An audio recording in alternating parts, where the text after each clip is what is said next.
നമ്മള് 1 Thessalonians 2 നമ്മള് പ്രാരംഭമായിട്ട് കേട്ടുകൊണ്ടിരിക്കുകയായിരുന്നല്ലോ. കർത്താവ് നമ്മളോട് സംസാരിക്കാൻ ആഗ്രഹിച്ചത് എന്താ എന്ന്, സംസാരിക്കാൻ ആഗ്രഹിക്കുന്നത് എന്താ, നമ്മൾ എങ്ങനെ ഈ ഭൂമിയിൽ നടക്കണം, നമ്മുടെ നടപ്പ്, നമ്മുടെ സ്വഭാവം, നമ്മളുടെ പെരുമാറ്റം, നമ്മളുടെ രീതികൾ എങ്ങനെ ആയിരിക്കണം, യേശുവിലേക്ക് നോക്കിയുള്ളൊരു നടപ്പ്. അതാണ് നമ്മളവിടെ വായിച്ച് 1 Thessalonians 2 അതിൻ്റെ 11-12 വാക്യങ്ങളാണ് നമ്മൾ പ്രാരംഭമായിട്ട് കേട്ടത്.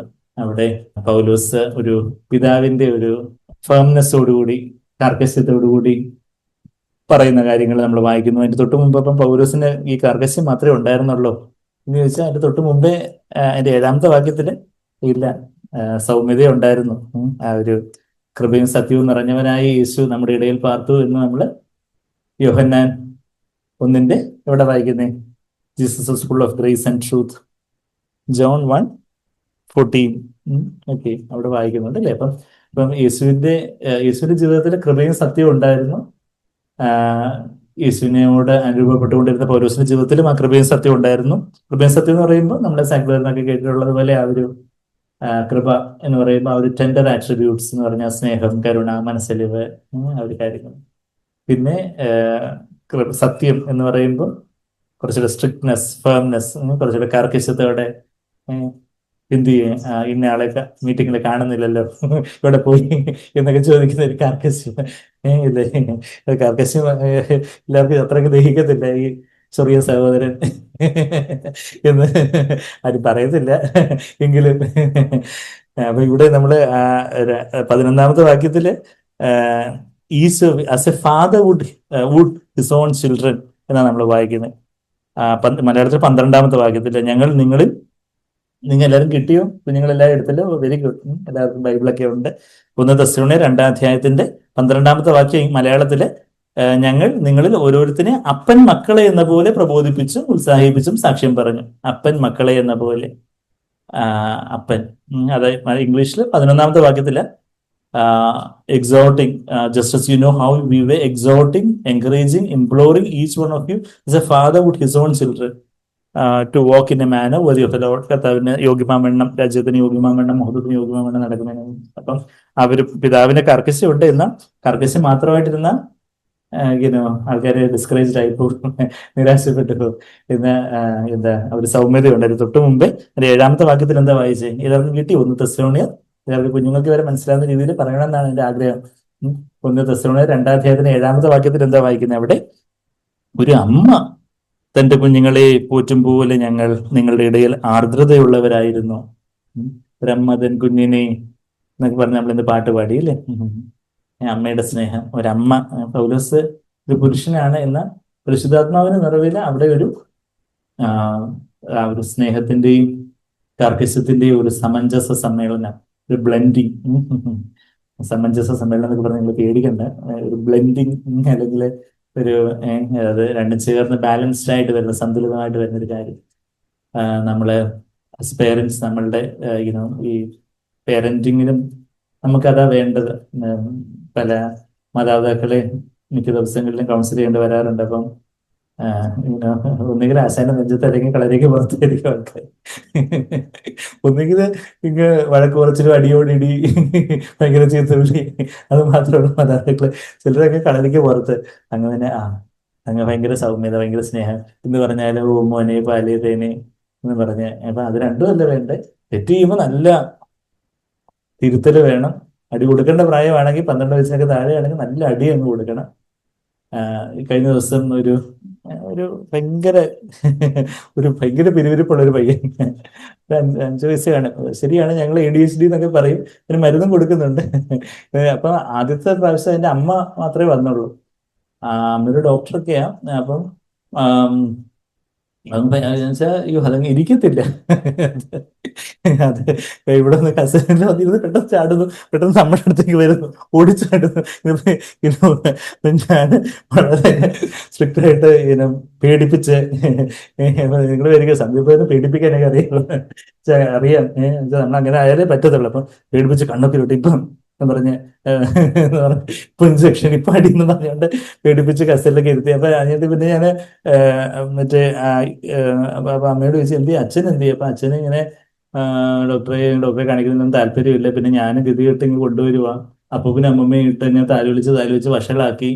അങ്ങനെ എന്താ ചെയ്യുന്നത് പാവം. അത് കഴിഞ്ഞിട്ട് പിന്നെ ഞാൻ പറഞ്ഞു എന്തായാലും ഫാദറും കൂടെ വരാൻ പറയണം അടുത്ത പ്രാവശ്യം. അപ്പൊ കഴിഞ്ഞ ദിവസം വന്നപ്പോൾ ഫാദർ കൂടെ വന്ന് കുറച്ചൊരടക്കമുണ്ട്, മരുന്നൊക്കെ സ്റ്റാർട്ട് ചെയ്ത്. കഴിഞ്ഞിട്ട് ഫാദറിനോട് ഞാൻ ചോദിച്ചു എന്താ അപ്പം പുള്ളി പുള്ളി ഇതുവരെയും കൊച്ചിനെ അടിച്ചിട്ടില്ല. വേറെ അത്ഭുതമില്ല. നമുക്ക് ADHD എന്നൊക്കെ ലേബലൊക്കെ എഴുതി മരുന്നൊക്കെ കൊടുക്കാം, ഓഫ്കോഴ്സ് നമുക്ക് അടക്കാനും കാര്യങ്ങളൊക്കെ. പക്ഷെ ഞാൻ എനിക്ക് പുള്ളി അതുപോലെ നന്നായിട്ട് കാപ്പസ്റ്റോട് പറഞ്ഞു, നമുക്ക് കൊച്ചിനോട് എന്തെങ്കിലും സ്നേഹം ഉണ്ടെന്നുണ്ടെങ്കിൽ അതുപോലെ അത് അതുപോലെ അത് തെറ്റ് ചെയ്യുമ്പോൾ പറഞ്ഞനുസരിക്കുന്നുണ്ടെങ്കിൽ അതുപോലെ നമ്മൾ ആദ്യം നല്ല കർക്കശമായിട്ട് പറയണം. അത് ഇല്ലെങ്കിൽ നല്ല അടി കൊടുക്കണം, അതിനുവേണ്ടി ഒരു വടി വാങ്ങിച്ചു വെക്കണം. അപ്പൊ നമ്മള് ഒരു കാർക്കശ്യം ഇപ്പൊ പേരന്റിംഗ് എന്ന് പറയുമ്പോൾ ആശാന്റെ നെഞ്ചത്തെ കളന്റിക്ക് പുറത്തു എന്ന് പറഞ്ഞാൽ എന്താ വോൾ ഓർ നൺ ലോ എന്നൊക്കെ പറഞ്ഞ പോലെ ചിലപ്പം ചിലരങ്ങ് ഒരു എക്സ്ട്രീം ആയിരിക്കും. പക്ഷെ യഥാർത്ഥത്തിൽ ക്രിസ്ത്യൻ ജീവിതത്തിൽ ആത്മീയ ജീവിതത്തിൽ നമുക്ക് പരിശുദ്ധാത്മ നമുക്ക് ബാലൻസ് തരുന്നത്. നമ്മള് ഏതൊരു സമയത്ത് നമ്മള് കാർക്കശ്യത്തോടായിരിക്കണം, ഏതൊരു സമയത്ത് നമ്മൾ സ്നേഹത്തോടായിരിക്കണം എന്നുള്ള കാര്യങ്ങളൊക്കെ കൂടുതൽ ചില മാതാപിതാക്കളുണ്ട് എപ്പോഴും അങ്ങ് തിരുത്തലും വഴക്ക് പറച്ചിലും എപ്പോഴും അങ്ങ് കുറ്റപ്പെടുത്തലുകളും കാര്യങ്ങളും ഒക്കെ ആയിട്ട് എപ്പോഴും അങ്ങ് നാഗിങ് ആയിട്ട് നിൽക്കുന്ന ചില മാതാപിതാക്കളുണ്ട്. അപ്പൊ അവരോട് പറയും എപ്പോഴെങ്കിലും ഒരു നല്ല വാക്ക് പറഞ്ഞിട്ടുണ്ട് മോനോട് മോളോട്, അവര് നേരെ അതർ എക്സ്ട്രീമാ.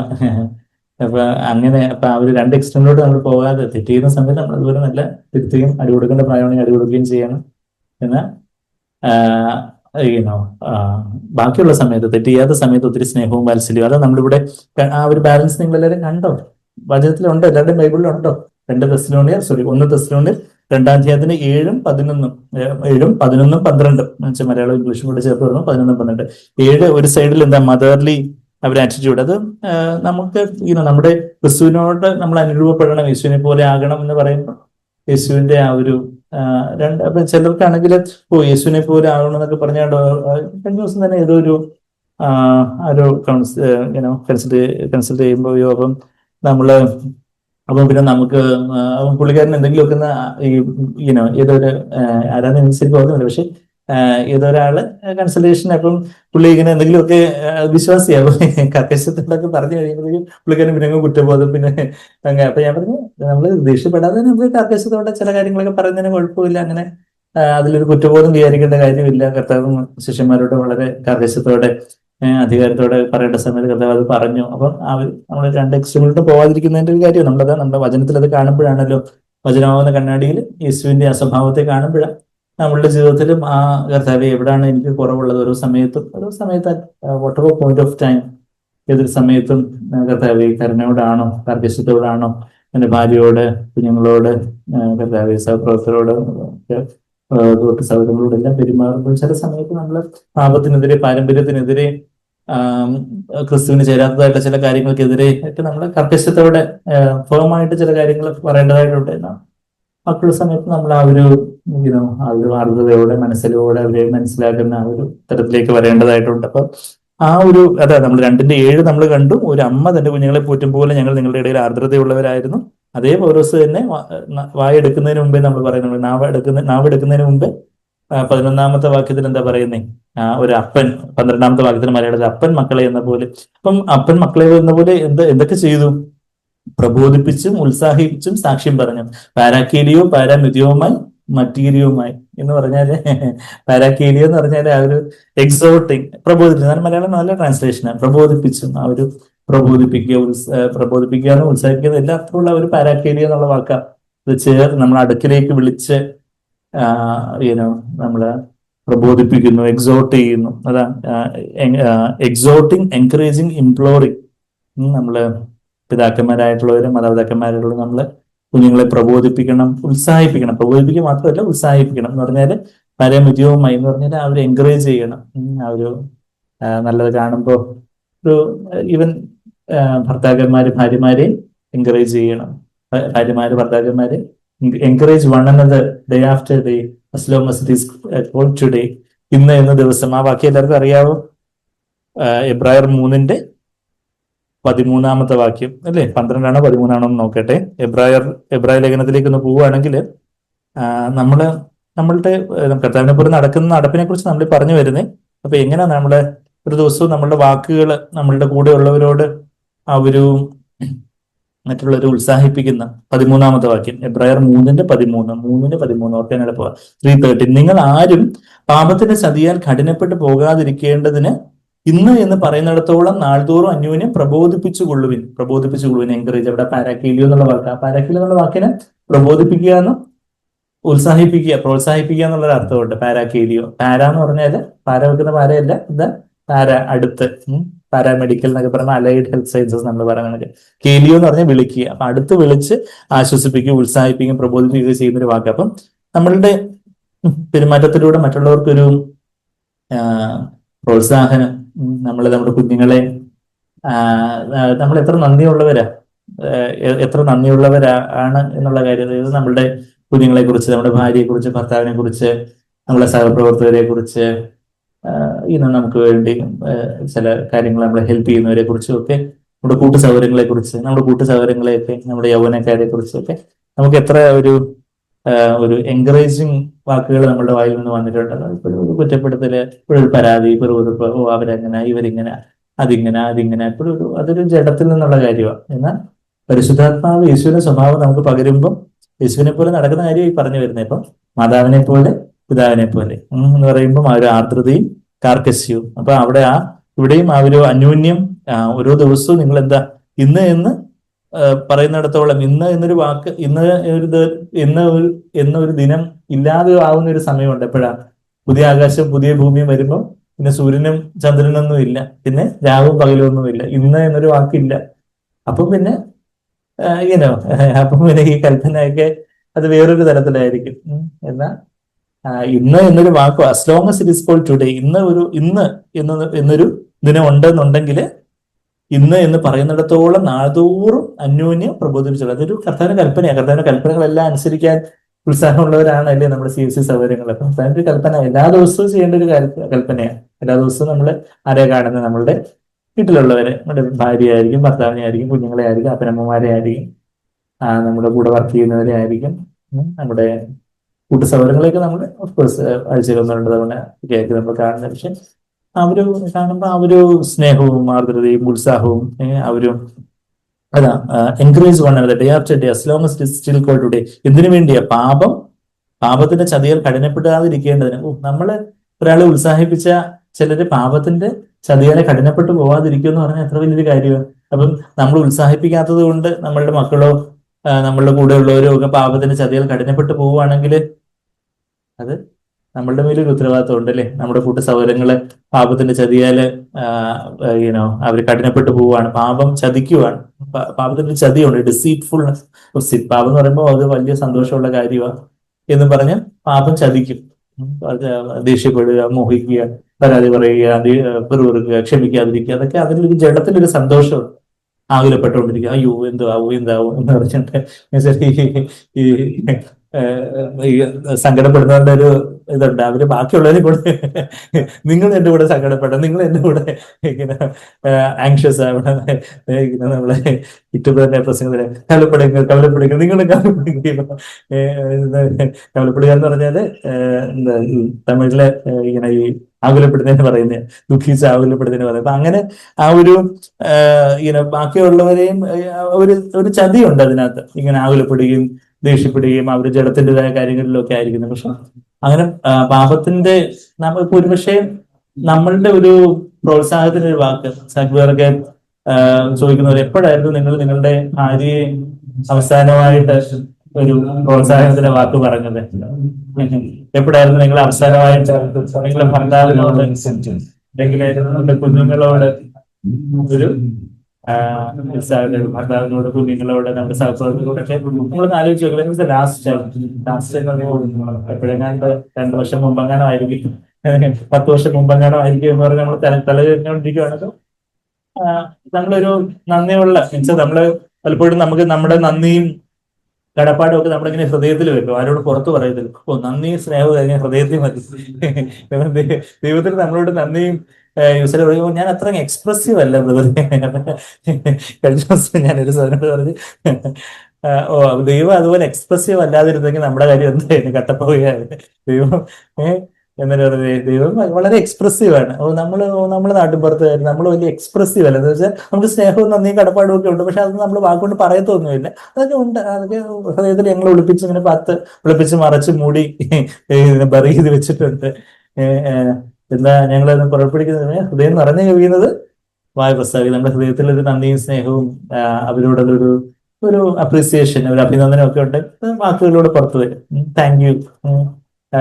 ഇത് നമ്മൾ എന്തോ ഒരു കൃത്രിമമായിട്ട് താങ്ക് യു വെൽക്കം എന്ന് പറഞ്ഞുകൊണ്ടിരിക്കണം എന്നല്ല, എന്നാൽ ഹൃദയംഗമായിട്ട് ആ കാര്യങ്ങളൊക്കെ നമ്മൾ എക്സ്പ്രസ് ചെയ്യുമ്പോൾ ദൈവം അതുപോലെ ദൈവം സ്നേഹിച്ചിട്ട് ദൈവം എന്താ ചെയ്തേ ഏബിലെ, എന്താ ദൈവം ചെയ്തത്? ദൈവം നമുക്ക് കർത്താവിന് പിതാവ് യേശുവിനെ നമുക്ക് തന്നു അല്ലേ. ചില ദൈവം acted out on his love എന്ന് പറഞ്ഞാൽ ദൈവത്തിന്റെ സ്നേഹം. യേശു എനിക്ക് ഇതിനോട് സ്നേഹം എന്ന് പറഞ്ഞുകൊണ്ട് അവിടെ ഇരുന്നില്ല. കർത്താവിന് താണ ഭൂമിയിൽ വന്ന് കർത്താവ് നമ്മുടെ പാപങ്ങളൊക്കെ ഏറ്റെടുത്ത് കർത്താവ് മരിച്ച് ആ സ്നേഹത്തെ കാണിച്ച് നമ്മളെ തേടി വന്നു, അലഞ്ഞു കിടന്ന് നമ്മളെ തേടി പുറകെ നടന്ന് തേടി കർത്താവ് വന്നു, വാതിക്ക് വന്ന് മുട്ടി നമ്മളോട് അത് സ്നേഹ കൂട്ടായ്മയ്ക്കായിട്ട് നമ്മുടെ പുറകെ വരുന്ന ആ ഒരു സ്നേഹത്തിന്റെ നായകൻ.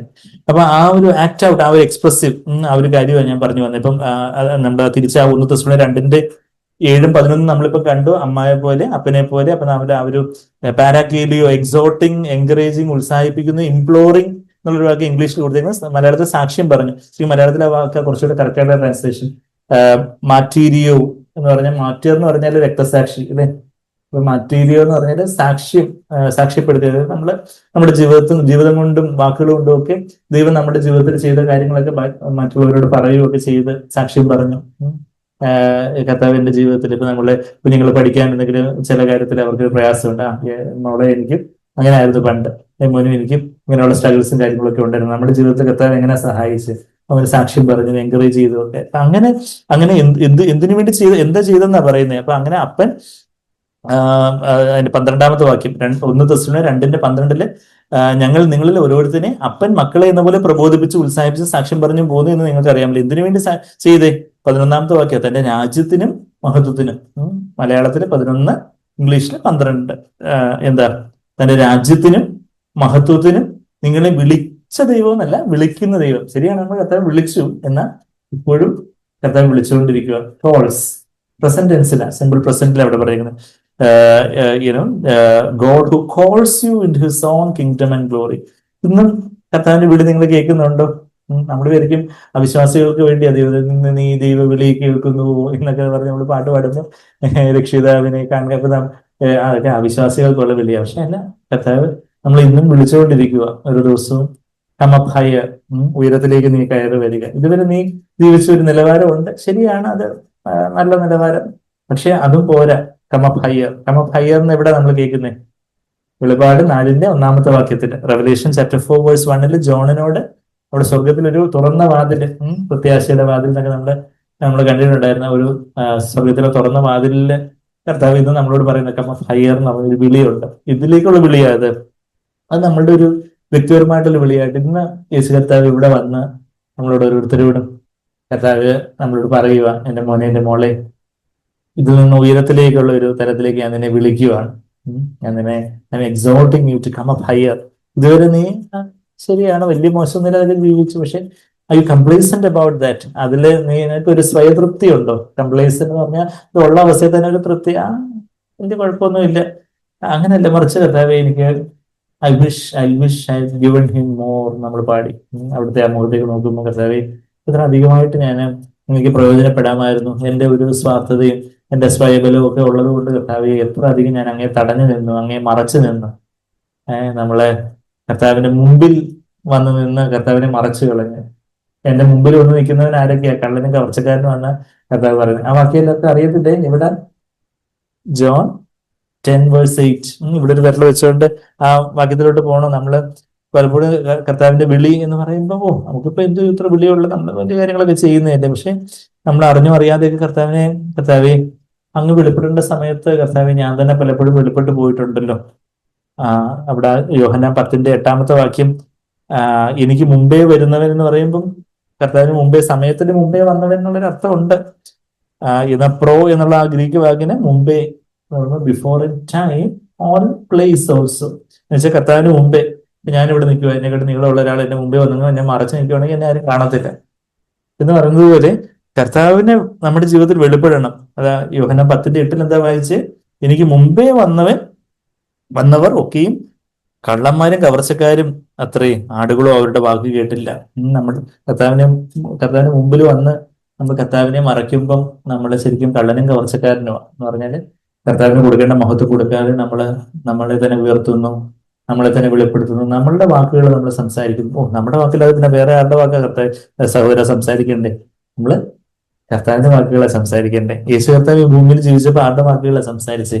യോഹന്നാൻ 12 നമ്മള് യേശുവിന്റെ സ്വഭാവത്തിലേക്ക് അനുരൂപപ്പെടുന്ന കാര്യം ഈ പറഞ്ഞു വരുന്നത്. കർത്താവിന് നമ്മളെ നടപ്പിന്റെ കാര്യം പറയുമ്പോൾ യോഹന്നാൻ 12 കർത്താവ് എങ്ങനെ സംസാരിച്ച്, എത്ര വലിയൊരു സ്റ്റാൻഡേർഡ് വഴികാട്ടിയായി മുന്നേ നയിക്കണമെന്ന് നമ്മളിപ്പം വചനത്തിന് മുമ്പായിട്ട് നമ്മൾ പാടി. കർത്താവ് വഴികാട്ടിയായിട്ട് എങ്ങനെ നയിക്കുന്നേ? അവിടുത്തെ വചനത്തിൽ എന്താ എഴുതിയിരിക്കുന്നത്? യോഹന്നാൻ 12 ജോൺ 12 അതിന്റെ 48, 49 നമ്മൾ ആ ഒരു വാക്യത്തിന്റെ റെഫറൻസ് പറയുമ്പോൾ എല്ലാവരും ആദ്യം പെട്ടെന്ന് ആ വാക്യം അങ്ങ് എഴുതുന്നു, പെട്ടെന്ന് തന്നെ അത് എടുത്തുകൊണ്ട് എഴുതുന്നു.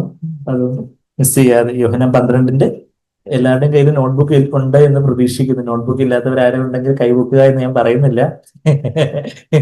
അത് ടീച്ചർ പറയും നോട്ട്ബുക്ക് ഇല്ലാത്തവർ കൈവക്കുക എന്ന് പറയത്തില്ല. നോട്ട്ബുക്ക് ഇല്ലെങ്കിൽ നോട്ട്ബുക്ക് നമുക്ക് വാങ്ങിച്ചു തരാം. നോട്ട്ബുക്ക് വേണം. Okay okay okay. സോ അപ്പൊ യോഹന്നാൻ 12 48, 49 വാക്യത്തിൽ എന്താ നമ്മൾ വായിക്കുന്നത്? എന്റെ വചനം കൈക്കൊള്ളാതെ, അല്ല സോറി 48, 49, എന്റെ വചനം കൈക്കൊള്ളാതെ എന്നെ തള്ളിക്കളയുന്നവനെ ന്യായം വിധിക്കുന്നതിനുണ്ട്. ഞാൻ സംസാരിച്ച വചനം തന്നെ കൊടുക്കുന്നുള്ള അവനെ ന്യായം വിധിക്കും. അത് ഞാൻ പറയാൻ ഉദ്ദേശിച്ചത് 49 വാക്യമാണ്. 49 വാക്യം, ഞാൻ സ്വയമായി സംസാരിച്ചിട്ടില്ല. എത്ര വലിയൊരു standard! For I did not speak on my own initiative. ഞാൻ സ്വയമായി സംസാരിച്ചിട്ടില്ല. എന്നെ അയച്ച പിതാവ് തന്നെ ഞാൻ ഇന്നത് പറയണം, ഇന്നത് സംസാരിക്കണം എന്ന് കൽപ്പന തന്നിരിക്കുന്നു. ഞാൻ സ്വയമായിട്ടൊന്നും അല്ല സംസാരിച്ച്, മറിച്ച് what to say and what to speak. What to say എന്ന് പറയുമ്പോൾ അവിടെ ഐപ്പാൺ എന്ന് പറഞ്ഞൊരു വാക്കാണ് ഉപയോഗിച്ചിരിക്കുന്നത്. ഐപ്പാൺ എന്ന് പറയുമ്പോൾ നമ്മൾ കാഷ്വൽ സംസാരം, നമ്മുടെ സാധാരണ നമ്മുടെ കോൺവെർസേഷൻ, നമ്മുടെ സംഭാഷണം, സാധാരണയുള്ള സംസാരം. ആൻഡ് വാട്ട് ടു സ്പീക്ക് എന്ന് പറയുമ്പോൾ ലലയോ എന്ന് പറഞ്ഞൊരു വാക്ക് ഉപയോഗിച്ചത്. കുറച്ചുകൂടി ഫോർമലായിട്ട് ഔപചാരികമായിട്ട് നമ്മളിപ്പം വചനം സംസാരിക്കുന്ന, ഒരു സാക്ഷ്യം പറയുന്നു. അപ്പൊ ഔപചാരികമായിട്ട് നമ്മൾ സംസാരിക്കുമ്പോഴും സാധാരണയുള്ള നമ്മുടെ സംസാരത്തിലും ഞാൻ എന്റെ സ്വന്തം വാക്ക് സംസാരിച്ചിട്ടെന്ന് പറയുമ്പോൾ എത്ര വലിയൊരു പാടുള്ള ഒരു ജീവിതം, ഒരു കൃത്രിമത്വമുള്ള ജീവിതമാണ് നമ്മൾ വരും. പക്ഷെ അങ്ങനെയല്ല, കുറച്ച് നമ്മളെ ദൈവമുമ്പാകെ നമ്മളെ തന്നെ ഒരു 0 0 അങ്ങ് താഴ്ത്തുവാണെങ്കിൽ പരിശുദ്ധാത്മ നമ്മളിൽ നിന്ന് നിറയുമ്പോൾ നമ്മളുടെ ദൈവം തരുന്ന ഒരു ഫ്രീഡത്തിനനുസരിച്ച് മാത്രം സംസാരിക്കുന്നു. ചില സമയത്ത് നമുക്ക് ഇതൊന്നും മിണ്ടണ്ടെന്നായിരിക്കും ഒരു ഹൃദയത്തിലൊരു പരിശുദ്ധാത്മാവിന്റെ ഒരു ഫ്രീഡം അനുസരിച്ച്. നമ്മൾ കഴിഞ്ഞ ആഴ്ച ആ ഒരു ജീവജലത്തിന് നദിയാല് ഒഴുക്കപ്പെടുന്നതിനെ കുറിച്ച് നമ്മൾ വായിച്ചായിരുന്നു. എഹെസ്കേൽ 47 അവിടെ ആ നദിയാല് ഇങ്ങനെ മുട്ടോളവും കണങ്കാലും മുട്ടോളവും അരയോളവും ഒക്കെ ആണെങ്കിലും കാലം എവിടാ ഉള്ളേ? കാല് അവിടെ ഭൂമിയിൽ തന്നെ ഉണ്ട്. ഇത് നീന്തിയിട്ടില്ലാതെ കിടക്കാൻ പറ്റുന്ന പറഞ്ഞാൽ ആ പരിശുദ്ധാത്മ തന്നെ നമ്മളെ അങ്ങ് നയിക്കുന്ന ഒരു അവസ്ഥ. അപ്പൊ നമ്മള് കർത്താവിന്റെ ഇഷ്ടമില്ല, അവിടുത്തെ ഇഷ്ടമെന്ന് പറഞ്ഞ് ഇപ്പം കണങ്കാലും മുട്ടും ഒക്കെ ആകുമ്പോഴും കുറച്ചൊക്കെ അങ്ങോട്ടും ഇങ്ങോട്ടും ഒക്കെ നമുക്ക് നടക്കാം. പക്ഷെ അരയോളം ആകുമ്പോഴത്തേക്ക് അത്രയും കൂടെ പറ്റത്തില്ല. നമ്മളെ കുറച്ചുകൂടെ പരിശുദ്ധാത്മാവിന്റെ ഒരു അഭിഷേകത്തിന്റെ ആഴത്തിലേക്ക് ഇരിക്കുന്ന അതും കൂടെ കഴിഞ്ഞ് അങ്ങ് നീന്തിയിട്ടില്ലാതെ കിടക്കാൻ പറ്റാത്ത ഒരു ഇതിലേക്ക് പോകാൻ തക്കവണ്ണം കർത്താവ് ഞാൻ അത് ഒരിക്കലായിട്ട് സംഭവിക്കുന്നില്ല. നിരന്തരമായിട്ട് നമ്മൾ തന്നെ ഒരു പൂജ്യമായിട്ട് ചെറുതായിട്ട് സമർപ്പിക്കുമ്പോൾ അപ്പൊ എന്താ നമ്മള് നമ്മുടെ ഹൃദയത്തില് നമ്മുടെ സംസാരം, നമ്മുടെ ജഡം ക്രൂശിലാണെങ്കിൽ നമ്മളുടെ ആത്മാവായിരിക്കും നമ്മളുടെ വാക്കുകള് ദൈവം തന്നെ നമുക്ക് ഓരോ അട്രൻസസ് തരും. എന്ന് പറഞ്ഞാൽ നമ്മൾ സംസാരിക്കുമ്പോൾ ഒന്നുകിൽ നമ്മുടെ സ്വയത്തിൽ നിന്ന് നമുക്ക് സംസാരിക്കാം, ജഡത്തിൽ നിന്ന് നമുക്ക് ഇഷ്ടപ്രകാരം നമ്മൾ സ്വാഭാവികമായിട്ട് സംസാരിക്കും. മറിച്ച് ദൈവമാർക്ക് നമ്മൾ ഈ 0 ദൈവാത്മാനം നിറഞ്ഞ് നമ്മൾ സംസാരിക്കുമ്പോൾ പരിശുദ്ധാത്മാവ് ജഡമല്ല നമ്മുടെ മനസ്സിനെ കൺട്രോൾ ചെയ്യുന്ന, മറിച്ച് നമ്മളുടെ മനസ്സിനെ ആരാ കൺട്രോൾ ചെയ്യുന്നത്? പരിശുദ്ധാത്മാവിന്റെ ശക്തി നമ്മളുടെ മനസ്സിനെ കൺട്രോൾ ചെയ്യുമ്പോൾ എന്താ ഉണ്ടാവുന്നത്? ആത്മാവിന്റെ ചിന്ത എന്തൊക്കെയാണ്? ജീവനും സമാധാനവും. എവിടെ പറയുന്നത്? റോമർ 8 6 വാക്യത്തിൽ mind set on the spirit is life and piece എഴുതി വെച്ചില്ലേ? ഓക്കെ. റോമർ 8-ാം അധ്യായത്തിന്റെ 6-ാമത്തെ വാക്യത്തിൽ എന്താ പറയുന്നത്? Mind set on the spirit. പരിശുദ്ധാത്മാവ് നമ്മുടെ മനസ്സിനെ, ഒന്നുകിൽ ജഡം നമ്മുടെ മനസ്സിനെ നിയന്ത്രിക്കും. നമ്മൾ ആ സമാഗമന കൂടാരത്തിന് എക്സാമ്പിൾ നോക്കുകയാണെങ്കിൽ ആ ജഡത്തിൽ നിന്ന് ആ ദേഹിയിലുള്ള മനസ്സ് നിയന്ത്രിക്കപ്പെടുന്ന രീതിയിൽ പോകാം. ആ മനസ്സ് നിയന്ത്രിക്കപ്പെടുന്നതിനനുസരിച്ചിരിക്കും നമ്മളുടെ നാവിലെ ഓരോ വാക്കുകൾ, മനസ്സ് നിയന്ത്രിക്കപ്പെടുന്നതിനനുസരിച്ചിരിക്കും നമ്മൾ യുനോ എങ്ങനെ എന്ത് കാര്യങ്ങൾ ചിന്തിക്കുന്നു. അതിനനുസരിച്ച് നമ്മൾ നമ്മുടെ വിൽ പവർ എക്സിക്യൂട്ട് ചെയ്യുമ്പോഴാണ് ഏത് വാക്കുകൾ ചൂസ് ചെയ്ത് നമ്മൾ സംസാരിക്കുന്നു എന്നുള്ളതായിരിക്കും. പക്ഷെ അങ്ങനെയല്ല കർത്താവ്. പരിശുദ്ധാത്മാവ് നിറഞ്ഞ അവിടുന്ന് വരുന്ന സ്വാതന്ത്ര്യത്തിനനുസരിച്ച് മാത്രം സംസാരിക്കാൻ. അപ്പൊ അതാ എന്ത് സംസാരം ഞാൻ ഈ പറഞ്ഞു വരുന്നത് എന്താ, നമ്മള് അപ്പനെ പോലെ പ്രബോധിപ്പിച്ചും നമ്മളെ ദൈവം നമ്മള് തിരിച്ച് നമുക്ക് 1 തെസ്സലോനിയരിലേക്ക് വരാം. ശരിയാണ്, പല ശബ്ദ കോലാഹലങ്ങൾ ഈ ലോകത്തുണ്ട്. എന്നാൽ ആ ശബ്ദ കോലാഹലങ്ങൾക്കിടയിൽ എന്താ പറയാ, അവിടത്തേക്ക് എന്താണ് എന്നോട് പറയാനുള്ളതെന്ന് നമുക്ക് കാതർക്കൊണ്ട് നമുക്ക് ശ്രദ്ധിക്കാം. 1 തെസ്സലോനിയർ 2-ാം അധ്യായത്തിന്റെ 11-12 നമ്മൾ എന്താ വായിച്ചേ? അവിടെ നമ്മളെ വിളിച്ചുകൊണ്ടിരിക്കുന്ന ഒരു ദൈവം, നമ്മളെ വിളിച്ചുകൊണ്ടിരിക്കുന്ന എന്ന് പറയുമ്പോൾ ഇപ്പോഴും നമുക്ക് കർത്താവ് ഇന്ന് വിളിക്കുന്നുണ്ട്. ആ ഒരു ഇതുവരെ ഉള്ള ആ ഒരു ജീവിതശൈലിയിൽ നിന്ന് കുറച്ചുകൂടി മേലോട്ടുള്ള ഒരു ജീവിതശൈലിയിലേക്ക് വരാന്, ഇതുവരെ ഉള്ള ഒരു ആത്മാവിലുള്ള ഒരു ജീവിതത്തിൽ നിന്ന് കുറച്ചുകൂടെ മേലായിട്ട് അതുക്കും മേലെ എന്ന് പിണറായി വിജയൻ വേറെ ഏതോ കോണ്ടെക്സ്റ്റിലാണ് പറഞ്ഞെങ്കിലും ഇവിടെ നമ്മളെ കർത്താവ് ഇന്നും വിളിച്ചുകൊണ്ടിരിക്കുക. നമ്മളെ ഒരു നമ്മൾ ആദ്യം എന്താ കേട്ടത്? നമ്മളൊരു അപ്പന്റെയും അമ്മയുടെയും ഒരു സ്നേഹവും കാർക്കശ്യവും എന്ന് പറയുന്നത് പോലെയുള്ള ക്രിസ്തുവിന്റെ കൃപയും സത്യവും നമ്മുടെ ജീവിതത്തിൽ ആ ദിവ്യ സ്വഭാവത്തിൽ വേണം എന്നുള്ളൊരു കാര്യം നമ്മൾ കണ്ടു. ദൈവം നമ്മളെ വിളിച്ചുകൊണ്ടിരിക്കുവാണ്. നമ്മളെ പ്രബോധിപ്പിക്കും, ഉത്സാഹിപ്പിക്കും, സാക്ഷ്യം പറഞ്ഞുമൊക്കെ മറ്റുള്ളവരെ ഉത്സാഹിപ്പിക്കേണ്ട ഒരു കാര്യം നമ്മൾ പറഞ്ഞു. ദൈവം വിളിക്കുവാണ്. ദൈവം എന്തിനാ വിളിക്കുന്നത്? 11-ാമത്തെ വാക്യത്തില് തന്റെ രാജ്യത്തിനും മഹത്വത്തിനും നിങ്ങളെ വിളിക്കുന്ന ദൈവത്തിന് യോഗ്യമായി നടക്കുവാൻ തക്കവണ്ണം. കർത്താവിന്റെ രാജ്യത്തിന് യോഗ്യമായിട്ടുള്ള ഒരു നടക്കൽ, അതായത് നമ്മൾക്ക് ആ നടപ്പിനെ കുറിച്ച് നമ്മൾ പറഞ്ഞുകൊണ്ടിരുന്നു. അതായത് നമ്മളുടെ ചിന്തകള്, നമ്മളുടെ വാക്കുകള്, നമ്മളുടെ പ്രവൃത്തികള്, മറ്റുള്ളവരോട് എങ്ങനെ പെരുമാറുന്നു, നമ്മളുടെ ഡ്രസ്സിങ് സ്റ്റൈല്, നമ്മളുടെ സംസാരം, നമ്മൾ ഉപയോഗിക്കുന്ന വാക്കുകള് ഇതെല്ലാം കർത്താവിന്റെ രാജ്യത്തിന് യോഗ്യമായിട്ടുള്ളതാണോ എന്ന് പറഞ്ഞാല്, ഇപ്പം സാങ്ക്വേർ പറയുന്നത് പോലെ കർത്താവിന്റെ കൂടെ നമുക്കൊരു തിരക്കുള്ള ഒരു രീതിയിൽ കൂടെ നടക്കുവാണെങ്കിൽ നമ്മൾ എങ്ങനെ ആയിരിക്കും ഡ്രസ്സപ്പ് ചെയ്യുന്നത്? അതുപോലെ ആയിരിക്കണം നമ്മളെപ്പോഴും എവിടെ ആണെങ്കിലും അങ്ങനെ ആയിരിക്കണം ഡ്രസ്സപ്പ് ചെയ്യുന്നത്. ഇതാണ് എന്റെ സഹോദരൻ, ഇതാണ് എന്റെ സഹോദരി എന്ന് കർത്താവിന് അഭിമാനത്തോടെ പറയത്തക്കവണ്ണം ആയിരിക്കണം നമ്മളുടെ വസ്ത്രധാരണ രീതി, നമ്മളുടെ സംസാരം, കാര്യങ്ങളൊക്കെ. അതാ കർത്താവിന്റെ രാജ്യത്തിനും മഹത്വത്തിനും നിങ്ങളെ വിളിക്കുന്ന ദൈവത്തിന് യോഗ്യമായി നടക്കുവാൻ തക്കവണ്ണമാണ് പ്രബോധിപ്പിച്ചെന്നുള്ള കാര്യം. പിന്നെ ആ യോഗ്യതയോടെ നടക്കുന്നതിനെ കുറിച്ച് ജഗബേറ് 2 പത്രോസി എന്ന കുറച്ച് വാക്യങ്ങൾ നമ്മൾ വായിച്ചു. അതിനകത്ത് കുറച്ച് കാര്യങ്ങളൊക്കെ ആഡ് ചെയ്യണം എന്നൊക്കെ വായിച്ചു. എന്താ, നമ്മള് 2 പത്രോസിലേക്കോട്ട് നമുക്ക് പോവാം. കർത്താവിനോടുള്ള യോഗ്യമായിട്ടുള്ള നടപ്പെന്ന് പറയുമ്പോൾ നമ്മള് കുറച്ച് കാര്യങ്ങൾ ഇപ്പൊ ഓൾറെഡി കണ്ടു. എന്തൊക്കെയാ? ആ ഒരു കൃപയും സത്യവും നിറഞ്ഞ ഒരു നടപ്പ്, മറ്റുള്ളവരെ പ്രബോധിപ്പിക്കുകയും ഉത്സാഹിപ്പിക്കുകയും സാക്ഷ്യം പറഞ്ഞും ഒക്കെ മറ്റുള്ളവരെ ഉത്സാഹിപ്പിക്കുന്ന ഒരു നടപ്പിനെ കുറിച്ച് നമ്മൾ കണ്ടു. പിന്നെന്താ, കർത്താവിന്റെ വിളിയോട് നമ്മൾ റെസ്പോണ്ട് ചെയ്യേണ്ടതിന്റെ കാര്യം നമ്മൾ കണ്ടു. ഓരോ ദിവസവും നമ്മളെ ഒരു ഉന്നത നിലവാരത്തിലേക്ക്, ഇതുവരെ നമ്മൾ ജീവിച്ചതിലും അധികമായിട്ട് കുറച്ചുകൂടെ ഒരു പൂർണ്ണതയോടെ കർത്താവിനെ സ്നേഹിച്ചനുസരിച്ചുകൊണ്ടുള്ള ഒരു നടപ്പിലേക്ക് കർത്താവ് നമ്മളെ വിളിക്കുവാണ്. കർത്താവിന്റെ രാജ്യത്തിനും മഹത്വത്തിനും യോഗ്യമായിട്ട് വേണം നടക്കാൻ. കർത്താവിന്റെ രാജ്യം ഭക്ഷണവും പാനീയവും അല്ല, അത് പരിശുദ്ധാത്മാവിലുള്ള നീതിയും സന്തോഷവും സമാധാനമാണെന്നുള്ള വാക്യമൊക്കെ നമ്മൾ വായിച്ചു കേട്ടു. വായിച്ചു. ഇത് റെഫറൻസ് എന്താ? റോമർ 14-17 വാക്യം. റോമൻസ് 14:17 പറയുന്ന കർത്താവിന്റെ രാജ്യം എന്താ? പരിശുദ്ധാത്മാ. കർത്താവിന്റെ രാജ്യത്തിനും മഹത്വത്തിനും യോഗ്യമായിട്ടുള്ള ഒരു നടപ്പ്. ഞാൻ 2 പത്രോസിലൂടെ നമുക്ക് വരാം. അപ്പൊ അത് 2 പത്രോസിലൂടെ വരുന്നതിന് മുമ്പ് കർത്താവിന്റെ രാജ്യത്തിനും മഹത്വത്തിനും യോഗ്യമായിട്ടുള്ള ഒരു നടപ്പ് എന്ന് പറയുമ്പോൾ കർത്താവിന്റെ രാജ്യം പരിശുദ്ധാത്മാവിലുള്ള ആ വാക്യം എല്ലാവർക്കും അറിയാം എന്ന് എന്റെ വിശ്വാസം. പക്ഷെ എങ്കിലും അങ്ങനെ അങ്ങ് പോയിക്കോട്ടല്ലോ അല്ലെ. റോമർ 14:17 നമുക്ക് ഒന്നുകൂടെ പോയി കാണാം. റോമർ 14:17 രാജ്യം എന്ന് പറയുമ്പോൾ എന്താ? It is not the empire of God, it is the kingdom of God. Empire, ഒരു സാമ്രാജ്യത്തിലെ അനേക രാജ്യങ്ങളുണ്ട്. ആ രാജ്യത്തിലെ രാജാക്കന്മാർ ചിലപ്പോൾ അങ്ങോട്ടും ഇങ്ങോട്ടും വഴക്കടിച്ചുകൊണ്ടിരിക്കുമായിരിക്കും. പക്ഷെ ഒരു രാജ്യത്തിൽ എത്ര രാജാവുണ്ട്? ഒരു രാജാവേ ഉള്ളൂ. അപ്പൊ ദൈവത്തിന്റെ രാജ്യം എന്ന് പറയുമ്പോൾ ദൈവ രാജാവായിരിക്കുമ്പോൾ പരിശുദ്ധാത്മാവ് നമ്മളിൽ എന്തൊക്കെ കൊണ്ട് നിറയ്ക്കുമെന്ന് അവിടെ റോമർ 14:17 വായിക്കുന്നത്. റോമർ 14:17 ദൈവരാജ്യം ഭക്ഷണവും പാനീയവും അല്ല, പരിശുദ്ധാത്മാവിൽ, അതിങ്ങനെ ട്രാൻസ്ലേറ്റ് ചെയ്യേണ്ട, പരിശുദ്ധാത്മാവിലുള്ള നീതിയും സമാധാനവും സന്തോഷവും അത്രേ. Righteousness, peace and joy in the Holy Spirit. നീതിയും സമാധാനം പരിശുദ്ധാത്മാവിലുള്ള സന്തോഷം. സന്തോഷം മാത്രം അങ്ങ് പരിശുദ്ധാത്മാവിലുള്ളതെന്നല്ല, മറിച്ച് പരിശുദ്ധാത്മാവിലുള്ള, അത് എല്ലാത്തിനും കോമൺ ആണ്. പരിശുദ്ധാത്മാവിലുള്ള നീതി. നീതി എന്ന് പറയുമ്പോൾ ആ മഹത്വം തന്നെ കർത്താവിന്റെ ആ ഒരു നീതി എന്ന് പറയുമ്പോൾ ബേസിക് ആയിട്ട് ഓഫ് കോഴ്സ് നീതി, ന്യായവും സത്യസന്ധത, പണവിഷയങ്ങളിലും നമ്മുടെ വാക്കുകളിലൊക്കെ ഉള്ള സത്യസന്ധതയും പെരുമാറ്റവും കാര്യങ്ങളും ഒക്കെ, വിശ്വസ്തത, അതെല്ലാം ഉണ്ട് നീതി. എന്നാൽ കുറച്ചുകൂടി ഒരു ലാർജർ കോണ്ടെക്സ്റ്റിന് കുറച്ചുകൂടി ഒരു ആഴത്തിൽ നമ്മൾ ശ്രദ്ധിക്കും. ആ നീതി എന്ന് പറയുമ്പോൾ കർത്താവിന്റെ നീതി നമുക്കായിട്ട് കണക്കിട്ടുന്ന കർത്താവിന്റെ സ്വഭാവം തന്നെ. കർത്താവ് കർത്താവ് കർത്താവ് കൽപ്പനകളെ അനുസരിച്ച് ആ ഒരു കാര്യം, ആ ഒരു കർത്താവിന്റെ നീതിയും അത് പരിശുദ്ധാത്മാവിൽ അത് വരുന്നേ.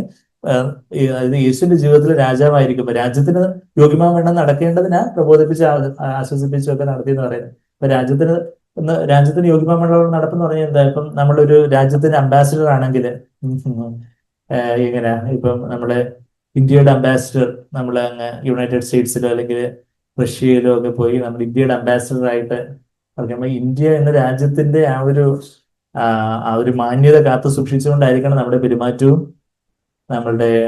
പെരുമാറ്റവും കാര്യങ്ങളും ഒക്കെ. നമ്മളിങ്ങനെ ഇങ്ങനെ വെറുതെ എന്തെങ്കിലുമൊക്കെ വായി തോന്നിയൊക്കെ പറഞ്ഞുകൊണ്ട് എന്തെങ്കിലുമൊക്കെ നമ്മുടെ സമയമൊക്കെ വെറുതെ ചെലവഴിച്ചുകൊണ്ടൊക്കെ ആണെങ്കിൽ നമ്മളത് യോഗ്യമായിട്ടുള്ള നടപ്പാണോ? അല്ല.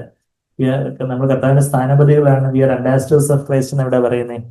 2 കൊരിന്ത്യർ 5:20. ഞാൻ അതിലേക്ക് പോകുന്നില്ല. 2 കൊരിന്ത്യർ 5:20 നമുക്ക് റെഫറൻസ് ആയിട്ട് എഴുതി വെക്കാം. ഇവിടെ നമ്മൾ എന്താ വായിക്കുന്നത്? ആ രാജ്യം എന്റെ ഹൃദയത്തിൽ എപ്പോഴാ വന്ന് നിറയുന്നത്? അതാ പ്രാഥമികമായിട്ട് എന്റെ ജീവിതത്തിൽ ആ രാജ്യം വരണം എന്ന് പറഞ്ഞാല് പിന്നെ അതിനെ സമ്പൂർണ്ണമായിട്ട് ഒരു യാഗമായിട്ട് സമർപ്പിക്കുമ്പോൾ പരിശുദ്ധാത്മാവ് എന്നിൽ വന്ന് പറയുമ്പോൾ യേശുവിന്റെ ജീവിതത്തിൽ രാജാവായി തീരുമ്പോൾ പിന്നെ കർത്താവിന്റെ നീതിയുണ്ട്, പിന്നെ എന്തുണ്ട്? സമാധാനമുണ്ട്. Righteousness, peace and joy in the Holy Spirit. Do you want to be a part of that kingdom എന്നൊക്കെ പറഞ്ഞ ഇംഗ്ലീഷിൽ ഒരു പാട്ട് പണ്ട് കേട്ടിട്ടുണ്ട്. Righteousness, peace and joy in the Holy Ghost, that's the kingdom of God. കേട്ടിട്ടുണ്ട് ഒരു പാട്ടുണ്ട്. അത് ഈ വാക്യത്തിൽ നിന്ന് നീതി, സമാധാനം, കർത്താവിന്റെ ഒരു സമാധാനം, ലോകത്തിന് തരാൻ കഴിയാത്തതായിട്ട് ഒരു സമാധാനം. ഇന്ന് ഒത്തിരി നമ്മുടെ ചുറ്റുമുള്ളവർ ഒത്തിരി അസമാധാനത്തിലും പ്രശ്നങ്ങളിലും ഒക്കെ ആയിരിക്കുമ്പോൾ നമ്മൾ സമാധാനം പറഞ്ഞുകൊണ്ട് വാക്കുകൾ പറയുമ്പോൾ മറ്റുള്ളവർക്ക് സമാധാനം ഉണ്ടാക്കുന്ന ഭാഗ്യവാന്മാർ അവർ ദൈവത്തിന്റെ പുത്രന്മാർ. മക്കളെന്ന് വിളിക്കപ്പെടുന്ന ട്രാൻസ്ലേഷൻ പൂർണ്ണമായും തെറ്റാണ്. മക്കൾ എന്നുള്ള വാക്ക് കുഞ്ഞു മക്കളെ സൂചിപ്പിക്കുന്ന പുത്രന്മാർ, ആ ഒരു സൺസ് ഓഫ് ഗോഡ്, പുത്രന്മാരെന്നും പുത്രിമാരെന്നുള്ള. ടെക്നോൺ എന്നുള്ള വാക്ക്, ടെക്നോൺ എന്ന് പറഞ്ഞാൽ മക്കൾ, ഹുയാസ് എന്ന് പറഞ്ഞാൽ സൺസ്, ആ ഒരു പക്വതയെ സൂചിപ്പിക്കുന്നു. ഇപ്പം ഇവിടെ മത്തായി 5:9 സമാധാനം ഉണ്ടാക്കുന്ന ഭാഗ്യവാന്മാർ അവർ ദൈവത്തിന്റെ ഹുയാസ് എന്ന് വിളിക്കപ്പെടും. അവർ ദൈവത്തിന്റെ ഹുയാസ് എന്ന് വിളിക്കപ്പെടുന്ന പറയുമ്പോൾ ഞാൻ ദൈവത്തിന്റെ ഹുയാസ് അതെന്ന് ആരോട് പറയാതെന്താണ്, അവർക്ക് എന്തോ കുഴപ്പം പറ്റിയല്ലോ എന്ന് വിചാരിക്കും. ഹുയാസ് എന്ന് പറഞ്ഞാൽ പുത്രിമാർ എന്നുള്ള ഒരു പക്വതയെ സൂചിപ്പിക്കുന്ന കാര്യം. അപ്പം നമ്മള് മറ്റുള്ളവർക്ക് നമ്മളുടെ ഹൃദയത്തില് ഒരു സമാധാനം അനുഭവിച്ചു, നീതിയും സമാധാനവും ഇങ്ങനെ മറ്റുള്ളവർക്ക് സമാധാനം കൊടുക്കുന്നതിന്. പിന്നെന്താ, ഇപ്പൊ ചിലപ്പോൾ നമ്മുടെ വീട്ടിലോ അല്ലെങ്കിൽ ജോലി സ്ഥലത്തോ ചിലപ്പോൾ വഴിയിലൊക്കെ ആയിരിക്കും. ചിലപ്പോൾ വഴിയിൽ എല്ലായിടത്തും പോയി നമ്മൾ സമാധാനം ഉണ്ടാക്കി പോയി കുളവാക്കണമെന്ന് ഞാൻ പറയുന്നില്ല, നമുക്ക് സമയമൊന്നും കാണത്തില്ല. പക്ഷെ നമ്മൾ ഏൽപ്പിച്ചിരിക്കുന്ന ചില കാര്യങ്ങളൊക്കെ ഉണ്ടെങ്കിൽ അവിടെ ഒരു സമാധാനത്തിന്റെ വാക്കുകൾ, സാരമില്ല, ക്ഷമിക്കാം, വിട്ടുകൊടുക്കാം, മറന്നേക്കാം എന്നൊക്കെയുള്ള സമാധാനത്തിന്റെ വാക്കുകൾ, അങ്ങനെ സ്വസ്ഥതയുടെ വാക്കുകൾ. ചിലർ സമാധാനം കൂടി പോകുമ്പോൾ ഉറക്കം വരും ചിലപ്പം ഓക്കെ.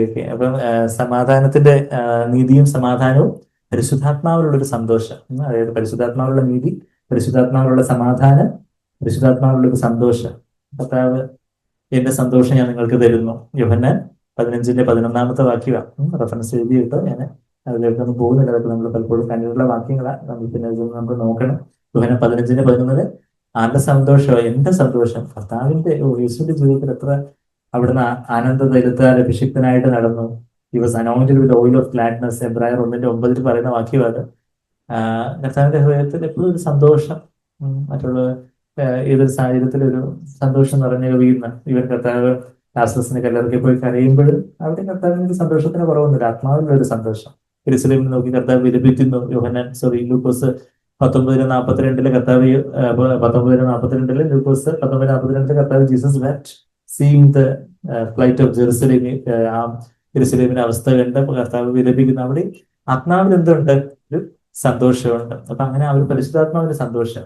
അപ്പം ഏതൊരു സമയത്തും ഒരു സന്തോഷത്തിന്റെ നദിയുണ്ട് എന്നൊക്കെ സങ്കീർത്തനം 46-ന്റെ 5-ാമത്തെ വാക്യം, അതിന്റെ അതിന്റെ 4-5 വാക്യങ്ങളിൽ അവിടെ ഒരു സന്തോഷത്തിന്റെ നദിയെ കുറിച്ചൊക്കെ നമ്മൾ വായിക്കുന്നുണ്ട്. River of Joy. ആ വാക്യം നമ്മൾ എപ്പോഴും എടുക്കുന്ന വാക്യങ്ങൾ ഏതല്ല, അതുകൊണ്ട് ഞാൻ പറഞ്ഞു പോകുന്നത്. ഞാൻ ആ വാക്യം പെട്ടെന്ന് എടുക്കട്ടെ. 4-ആണോ 5-ആണോ എന്ന് നോക്കിക്കോട്ടെ. സങ്കീർത്തനം 46-ന്റെ ആസാഫ് പുത്രന്മാരുടെ സങ്കീർത്തനമാണ് ഇവിടെ. അതിന്റെ അതെ, അതിന്റെ 4-ാമത്തെ വാക്യം. ഒരു നദിയുണ്ട്, അതിന്റെ തോടുകൾ ദൈവനഗരത്തെ, അത്യുന്നതിന്റെ വിശുദ്ധ നിവാസത്തെ തന്നെ സന്തോഷിപ്പിക്കുന്നു. അത് നമ്മുടെ ജീവിതത്തെ, നമ്മുടെ കുടുംബത്തെ, ആ ഒരു യഥാർത്ഥത്തിലുള്ള ക്രിസ്ത്യ ജീവിതം എന്ന് പറഞ്ഞാൽ ഒരു സന്തോഷമുള്ള ജീവിതം, പരിശുദ്ധാത്മാവുള്ള ഒരു സന്തോഷം. ശരിയാണ്, നമുക്ക് കഷ്ടതകളും പ്രയാസങ്ങളും എല്ലാം ഉണ്ട്. എങ്കിലും അവിടെ എല്ലാം കർത്താവ് തരുന്നൊരു സമാധാനം, സന്തോഷം, ഒരു നീതി, അതാണ് പരിശുദ്ധാത്മ, അതാണ് ദൈവരാജ്യം. അപ്പൊ ദൈവരാജ്യത്തിന് യോഗ്യമായിട്ട് നടക്കുന്നതിനെ കുറിച്ച് നമ്മളിപ്പം കണ്ടു. 1 തെസ്സലോനിക്കർ 2:11 പിന്നെന്താ നമ്മൾ വായിച്ചേ? തന്റെ രാജ്യത്തിനും മഹത്വത്തിനും നിങ്ങളെ വിളിക്കുന്ന കർത്താവ് നമ്മുടെ രാജ്യത്തിലേക്ക് വിളിക്കും. ആ രാജ്യം നമ്മളുടെ വ്യക്തിപരമായ ജീവിതത്തിൽ ആ രാജ്യം വേണം, നമ്മുടെ കുടുംബത്തിൽ ആ രാജ്യം വേണം, നമ്മുടെ ഭാര്യ മക്കള്, ഭർത്താവ്, ഭാര്യ മക്കള്, അവരെല്ലാം ആ ഒരു ദൈവരാജ്യത്തിലാണോ, അതിലാണോ, ആ ഒരു അച്ചടക്കത്തിലും ആ ഒരു ക്രമത്തിലുമാണോ അവർ വളരുന്നത്? അപ്പനമ്മമാർക്കുള്ള ആ ഒരു വലിയൊരു ഉത്തരവാദിത്വം. അപ്പൊ നമ്മുടെ കുടുംബത്തിൽ ദൈവരാജ്യം വേണം.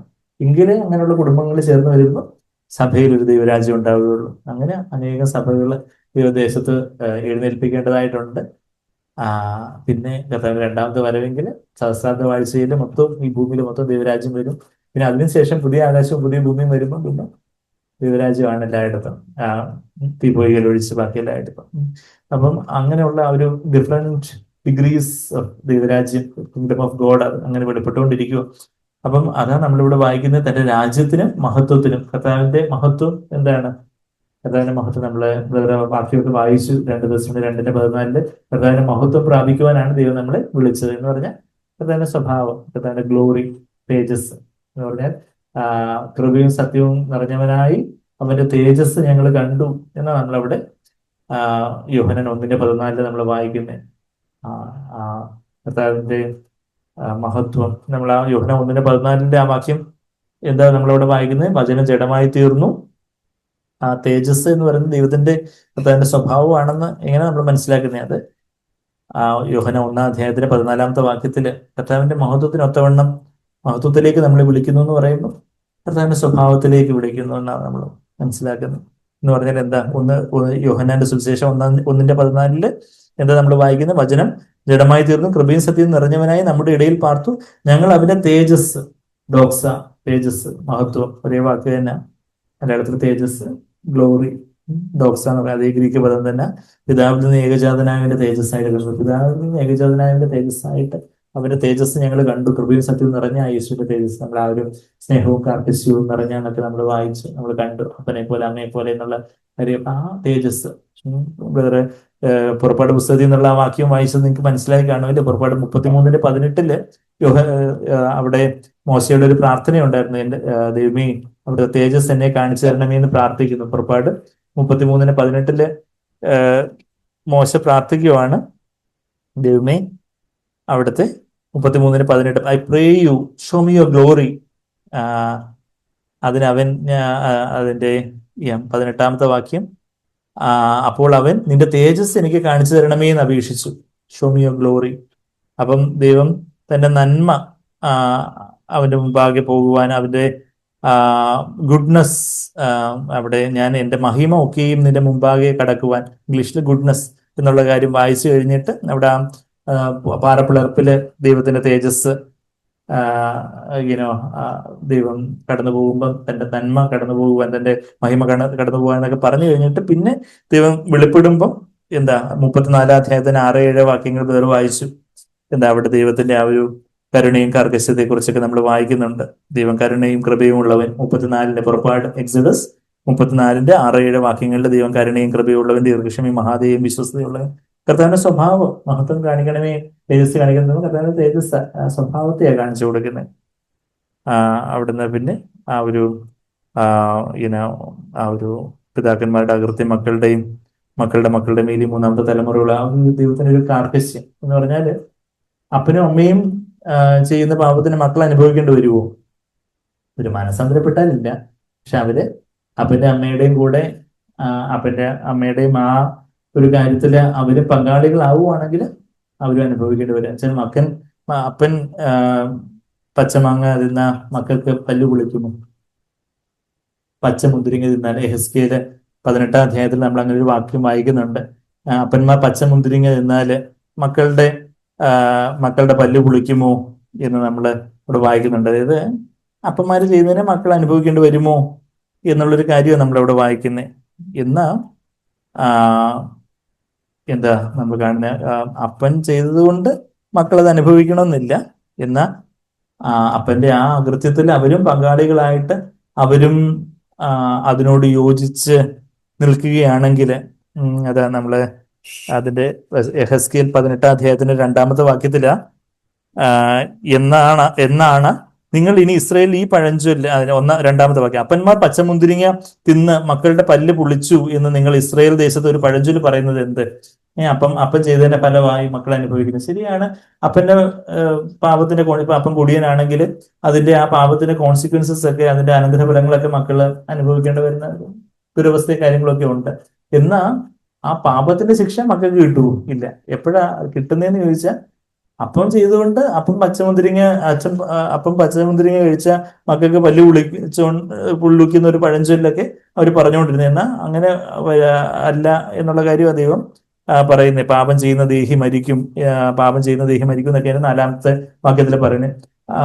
നമ്മളെ സാങ്ക്ലിയർ എന്നൊക്കെ കേട്ടിട്ടുള്ള പോലെ ഇപ്പൊ ആ ഒരു ക്രിസ്ത്യ ലോകത്ത് ഒരു ദുരുപദേശമുണ്ട്, ജനറേഷണൽ കേഴ്സ് എന്നൊക്കെ പറഞ്ഞുകൊണ്ട്, എന്തോ പാരമ്പര്യ ശാപം എന്നൊക്കെ പറഞ്ഞുകൊണ്ടുള്ള. എന്ന് നാം ക്രിസ്തുവിൽ ഒരു പുതിയ സൃഷ്ടിയാകുമ്പോൾ നമുക്കൊരു ജനറേഷണൽ കേഴ്സും ഇല്ല. ചില ശാപം മുറിക്കൽ ശുശ്രൂഷ എന്നൊക്കെ പറഞ്ഞ് എല്ലാം ഉടായ്പ പരിപാടികൾ, അവർക്ക് പൈസ ഉണ്ടാക്കാൻ വേണ്ടി. നിങ്ങൾക്ക് ശാപം മുറിക്കണം, നിങ്ങൾക്ക് പാരമ്പര്യ ശാപമുണ്ട്. കഴിഞ്ഞ ദിവസം ഒരു കുടുംബ കൺസലേഷൻ വന്നപ്പോൾ ഏതോ ഒരു പ്രവാചകൻ, സപ്പോളുടെ പ്രവാചകൻ എന്താ പറഞ്ഞെന്ന് വെച്ചാൽ, അവര് എന്തോ വീടിന്റെ അടിസ്ഥാനത്തിലോ തന്നെ ഫൗണ്ടേഷനിൽ ഏതാണ്ട് കര പൊളിച്ചിട്ടുണ്ട്. വീടിന്റെ അടിസ്ഥാനത്തിൽ പിന്നെ അതിനെടുത്ത് നോക്കാനൊന്നും പറ്റത്തില്ല. പക്ഷെ അതൊക്കെ നമ്മളെ ബാധിക്കുന്ന യാതൊരു കാര്യമില്ല.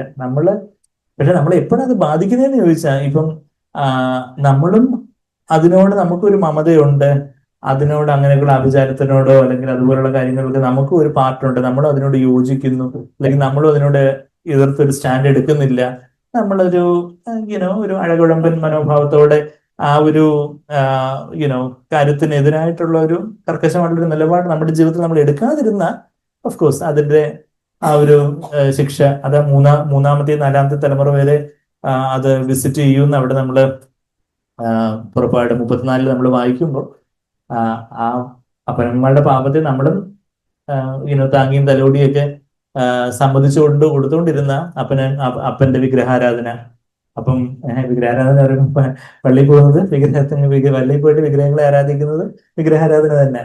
അപ്പന്റെ വിഗ്രഹാരാധനയോ അല്ലെങ്കിൽ അപ്പന്റെ പാരമ്പര്യങ്ങളുടെ കാര്യങ്ങളും ഒക്കെ നമുക്ക് അതിനോടൊരു യോജിപ്പില്ലാതെ നമ്മള് നമ്മള് ആ കാര്യങ്ങളിലൊക്കെ ഒരു കർക്കശമായിട്ടുള്ള നിലപാടും കാര്യങ്ങളും ഒക്കെ നമ്മൾ ആ കാര്യങ്ങളിലൊക്കെ എടുക്കുന്നില്ലെന്നുണ്ടെങ്കിൽ അതിന്റെ ഒരു ശിക്ഷ നമ്മളും കൂടെ അനുഭവിക്കേണ്ടി വരും. പക്ഷെ നമ്മള് അങ്ങനെയുള്ള കാര്യങ്ങൾ, ദൈവവചനത്തിന് വിരുദ്ധമായിട്ടുള്ള കാര്യങ്ങൾക്കെല്ലാം നമ്മളൊരു കർക്കശമായിട്ടുള്ള നിലപാടും കാര്യങ്ങളൊക്കെ എടുക്കുകയാണെങ്കിൽ ഒരു തലമുറയിൽ കാര്യങ്ങളൊന്നും അനുഭവിക്കേണ്ടി വരത്തില്ല. അപ്പൊ അത് ഞാൻ ഈ പറഞ്ഞു വന്നതെന്ന് വെച്ചാൽ എന്താ, ദൈവത്തിന്റെ മഹത്വം എന്ന് പറഞ്ഞാൽ എന്താ, ദൈവത്തിന്റെ സ്വഭാവമാണ്. അപ്പം കർത്താവിന്റെ മഹത്വത്തിന്, രാജ്യത്തിന്റെ മഹത്വത്തിനും, ഞാൻ ആ 1 തെസ്സലോനിക്കർ 2-ാം അധ്യായത്തിലെ വാക്യം ഒന്നുകൂടെ വായിക്കുക. നമ്മളിപ്പോ എന്താ വായിച്ചത്? തന്റെ രാജ്യത്തിനും 1 തെസ്സലോനിക്കർ, നമ്മൾ ആദ്യം വായിച്ച വാക്യം 1 തെസ്സലോനിക്കർ 2-ാം അധ്യായത്തിന്റെ 11-ാമത്തെ വാക്യത്തില് നമ്മൾ എന്താ വായിച്ചത്? തന്റെ രാജ്യത്തിനും മഹത്വത്തിനും നിങ്ങളെ വിളിക്കുന്ന കർത്താവ് നമ്മൾ പല കാര്യങ്ങൾ ഇന്ന് കണ്ടു. ഒരു അപ്പനമ്മമാരുടെ ആ ഒരു കാർക്കശ്യവും മാതൃകയും അങ്ങനെയുള്ള കാര്യങ്ങൾ കണ്ടു. കർത്താവിന്റെ നമ്മളെപ്പോഴും മറ്റു സഹോദരങ്ങളെ ഉത്സാഹിപ്പിച്ചും പ്രോത്സാഹിപ്പിച്ചും ഒക്കെ ഇരിക്കുന്ന കാര്യങ്ങളും, അതുപോലെ തന്നെ കർത്താവ് നമ്മളെ വിളിച്ചുകൊണ്ടിരിക്കുന്നു. നമ്മളുടെ നടപ്പ് എങ്ങനെ ആയിരിക്കണം, നമ്മുടെ സംസാരം എങ്ങനെ ആയിരിക്കണം, ആ ഒരു ആത്മാവിന്റെ സ്വാതന്ത്ര്യത്തോടെയുള്ള വാക്കുകളായിരിക്കണം, നമ്മളെപ്പോഴും സമാധാനത്തോടുള്ള വാക്കുകളായിരിക്കണം പറയേണ്ടത്. പിന്നെ നമ്മളിപ്പോ എന്താ കണ്ടത്? 11-ാമത്തെ വാക്യത്തിൽ കർത്താവിന്റെ രാജ്യം എന്താണെന്നുള്ള കാര്യം നമ്മൾ കണ്ടു. അവിടുത്തെ മഹത്വം എന്താണെന്ന് കണ്ടു. മഹത്വം പറഞ്ഞാൽ കർത്താവിന്റെ സ്വഭാവം. കർത്താവിന്റെ രാജ്യത്തിനും മഹത്വത്തിനും നിങ്ങളെ വിളിക്കുന്ന കർത്താവ് ഇന്ന് വിളിക്കുവാണ്. ആ ദൈവത്തിന് യോഗ്യമായി നടക്കുവാൻ തക്കവണ്ണം, കർത്താവിന് യോഗ്യമായി നടക്കുക എന്ന് പറയുമ്പോൾ നമ്മൾ എങ്ങനെ നടക്കണ്ടേ? നമ്മള് മറ്റു മനുഷ്യരെ പോലല്ലേ നമുക്ക് നടക്കാൻ ഒക്കത്തുള്ളൂ എന്ന് പറഞ്ഞാൽ അതങ്ങനെ പൊരുന്ത് വിശ്വാസികൾ പറഞ്ഞ് ആ ബാക്കി നമ്മൾ ഇതിനു മുമ്പ് നമ്മൾ എടുത്തിട്ടുണ്ട്. എന്താ എവിടെ പറയുന്നത്? നമ്മള് ശേഷം മനുഷ്യരെ പോലെ നടന്നാൽ എങ്ങനെയാന്നാ പറയുന്നത്? ഒന്ന് കുറിന്ത് 3-ാം അധ്യായത്തില് അതിന്റെ 3-ാമത്തെ വാക്യം എന്താ നമ്മളിവിടെ വായിക്കുന്നേ? നമ്മള് നിങ്ങളുടെ ഇടയിൽ ഈർഷ്യയും പിണക്കവും ഇരിക്കെ, നമ്മളുടെ ഇടയിൽ സഹോദരന്മാര് തമ്മിൽ ഈർഷ്യയും പിണക്കവും മത്സരവും, ആരാണ് കേമൻ, ആരാണ് വലിയവൻ, ആരാണ് ചെറിയവൻ, അല്ലെങ്കിൽ ഞാനാണ് വലിയവൻ, ആ ഒരു ഈർഷ്യയും പിണക്കവും അസൂയയും അങ്ങനെയൊക്കെയുള്ള ജലസി ആൻഡ് സ്ട്രൈഫ് അങ്ങനെയൊക്കെ ഉണ്ടെങ്കിൽ 1 കൊരിന്ത്യർ 3:3 നിങ്ങളുടെ ഇടയിൽ ഈർഷ്യയും പിണക്കവും ഇരിക്കെ നിങ്ങൾ ജഡികന്മാരും ശേഷം മനുഷ്യരെ പോലെ നടക്കുന്നവരുമല്ലോ. അപ്പൊ രാജ്യത്തിന് യോഗ്യമായിട്ടുള്ള നടപ്പിനെ കുറിച്ച് നമ്മൾ പറഞ്ഞുകൊണ്ടിരിക്കുന്നത്. എന്നാൽ ശേഷം മനുഷ്യരുടെ നടപ്പ് എന്താ? ബാക്കിയുള്ളവരുടെ കയ്പും വിരോധവും, ഒരാളെ തള്ളിയിട്ട് മറ്റേയാളുടെ മുകളിലോട്ട് കയറി ഞാനാണ് കേമൻ എന്ന് പറയുന്നത്. അപ്പൊ ആ ഒരു ശേഷം മനുഷ്യരെ പോലെ ഉള്ളതാ അതൊക്കെ. ഈർഷ്യയും പിണക്കവും ഒക്കെ. ജഡികന്മാരും ശേഷം മനുഷ്യരെ പോലെ നടക്കണം. നമ്മൾ പിന്നെ ആരെ പോലെ നടക്കേണ്ടത്? ഭർത്താവിനെ പോലെ നടക്കണ്ടേ? അതാണ് നമ്മളിവിടെ വായിക്കുന്നത്. 1 യോഹന്നാൻ 2:6 വാക്യം. 1 John 2:6 എന്താ നമ്മൾ വായിക്കുന്നത്? നമ്മള് യേശുവിനെ പോലെ നടക്കേണ്ടത്. അപ്പൊ ആ വാക്യം നമ്മള് ഒരുവൻ ക്രിസ്തുവിൽ വസിക്കുന്നു എന്ന് പറയുന്നുവെങ്കിൽ അവന് യേശു നടന്നതുപോലെ നടക്കേണ്ടതാകും. അപ്പം യേശു നടക്കുന്നതിനെ കുറിച്ച് 2 പത്രോസില് പറഞ്ഞ ആ വാക്യങ്ങളും കൂടെ വായിച്ച് ഞാൻ അങ്ങ് നിർത്താം. 2 പത്രോസില് നമ്മള് ചില കാര്യങ്ങളെ ആഡ് ചെയ്യണം, ചില കാര്യങ്ങൾ മൾട്ടിപ്ലൈ ചെയ്യണം എന്നൊക്കെ വായിച്ചു. എന്ത് ഈ ആഡ് ചെയ്യുക എന്ന് പറയുന്നത് കൂട്ടുകയും ചെയ്യണം, ചിലത് ഗുണിക്കുകയും ചെയ്യണം. എന്താ ഗുണിക്കേണ്ട കാര്യം? ഗുണിക്കുന്ന കാര്യം എന്താണെന്ന് നമ്മൾ എന്താന്ന് കണ്ടായിരുന്നു നിങ്ങള്? ചില addition and multiplication mathematics lessons ആണ്. 2 പത്രോസ് 1-ാം അധ്യായത്തിന്റെ 2-ാമത്തെ വാക്യത്തില് ഗുണനം എന്താ? ദൈവത്തിന്റെയും നമ്മുടെ കർത്താവായ യേശുവിന്റെയും പരിജ്ഞാനത്തിൽ നിങ്ങൾക്ക് കൃപയും സമാധാനവും വർദ്ധിക്കുമാറാകട്ടെ. ഇംഗ്ലീഷില് grace and peace be multiplied to you എന്നാണ്. വർദ്ധിച്ചു വരുമായിട്ട് വെച്ചാൽ അതിനെ ഇങ്ങനെ എക്സ്പെൻഷ്യലായിട്ട് ഗുണിച്ച് അങ്ങനെ വർദ്ധിച്ചു. അത് ആ ഒരു പരിശുദ്ധാത്മാവിന്റെ ശക്തി, ആ ഗ്രേസ്, നമ്മുടെ ആ ആത്മാവിനെ ശക്തിപ്പെടുത്തുന്ന കർത്താവിന്റെ പരിശുദ്ധാത്മാവിന്റെ ശക്തിയാണ് കൃപ. അതും ആ കൃപയിലൂടെ നമുക്ക് ലഭിക്കുന്ന ദൈവത്തിന്റെ ഒരു സമാധാനം, അതൊക്കെ അത് മൾട്ടിപ്ലൈഡ് ആയിട്ട് വരണം. മൾട്ടിപ്ലൈഡ് ആയിട്ട് വരുമ്പോൾ പരിശുദ്ധാത്മാവിന്റെ പ്രേരണയ്ക്ക് അനുസരിച്ച് ചില കാര്യങ്ങൾ നമ്മൾ കൂട്ടണം. അഡിഷൻ, നമ്മൾ മൾട്ടിപ്ലിക്കേഷൻ കണ്ടു ദൈവം തന്നെ നമ്മളിൽ ആ കാര്യങ്ങൾ മൾട്ടിപ്ലൈ ചെയ്യുമ്പോൾ നമ്മളായിട്ട് ചില കാര്യങ്ങൾ ആഡ് ചെയ്യണം, നമ്മളായിട്ട് ചില കാര്യങ്ങൾ കൂട്ടണം. എന്തൊക്കെയാ കൂട്ടണ്ടേ? Add moral excellence. അത് 5-ാമത്തെ വാക്യം മുതൽ നിങ്ങൾ മലയാളത്തിൽ, പക്ഷെ അത് കൂട്ടുക എന്ന് പറഞ്ഞു വരുമ്പോഴത്തേക്ക് അത് എവിടെ ആയിരിക്കും വരുന്നത്? കൂട്ടുക, വർദ്ധിക്കുന്നു, കൂട്ടിക്കൊള്ളുവിൻ. 7-ാമത്തെ വാക്യത്തില് കൂട്ടിക്കൊള്ളുവിൻ. Add, supply. ആ സപ്ലൈ എന്നുള്ള വാക്ക് ഇപ്പം സപ്ലൈ എന്ന NASB എഴുതിയിരിക്കുന്നത്, ആഡ് എന്ന KJV-യില്. അപ്പൊ ഞാൻ കൂട്ടിക്കൊള്ളുവിൻ എന്നാണ് മലയാളത്തില്. അപ്പൊ പിന്നെ നമ്മൾ ഇങ്ങോട്ട് നോക്കി ഗ്രീക്കിലേക്ക് നോക്കി. അപ്പൊ ഗ്രീക്കിലേക്ക് നോക്കിയപ്പോ ഒരു പുതിയ വാക്ക് എനിക്ക് കിട്ടി, എപ്പിക്കൊറോജിയോ എന്ന് പറഞ്ഞാല് പേടിക്കൊന്നും വേണ്ട, കോറസ് എന്ന് പറഞ്ഞാൽ നമുക്ക് എല്ലാവർക്കും അറിയാം അല്ലെ? കോറസ് എന്ന് പറഞ്ഞാല് ഈ പാട്ടിന്റെയോ ഡാൻസിന്റെയോ ഒക്കെ ബാൻഡിനാ കോറസ് ആണ്. അപ്പൊ ആ കോറസിന് വേണ്ടുന്ന കാര്യങ്ങളെല്ലാം സപ്ലൈ ചെയ്യുന്നതിനാണ് കൊറേജിയോ എന്ന് പറയുന്നത്. എന്നുവെച്ചാൽ ഒരു procure and supply all things necessary to fit out a chorus.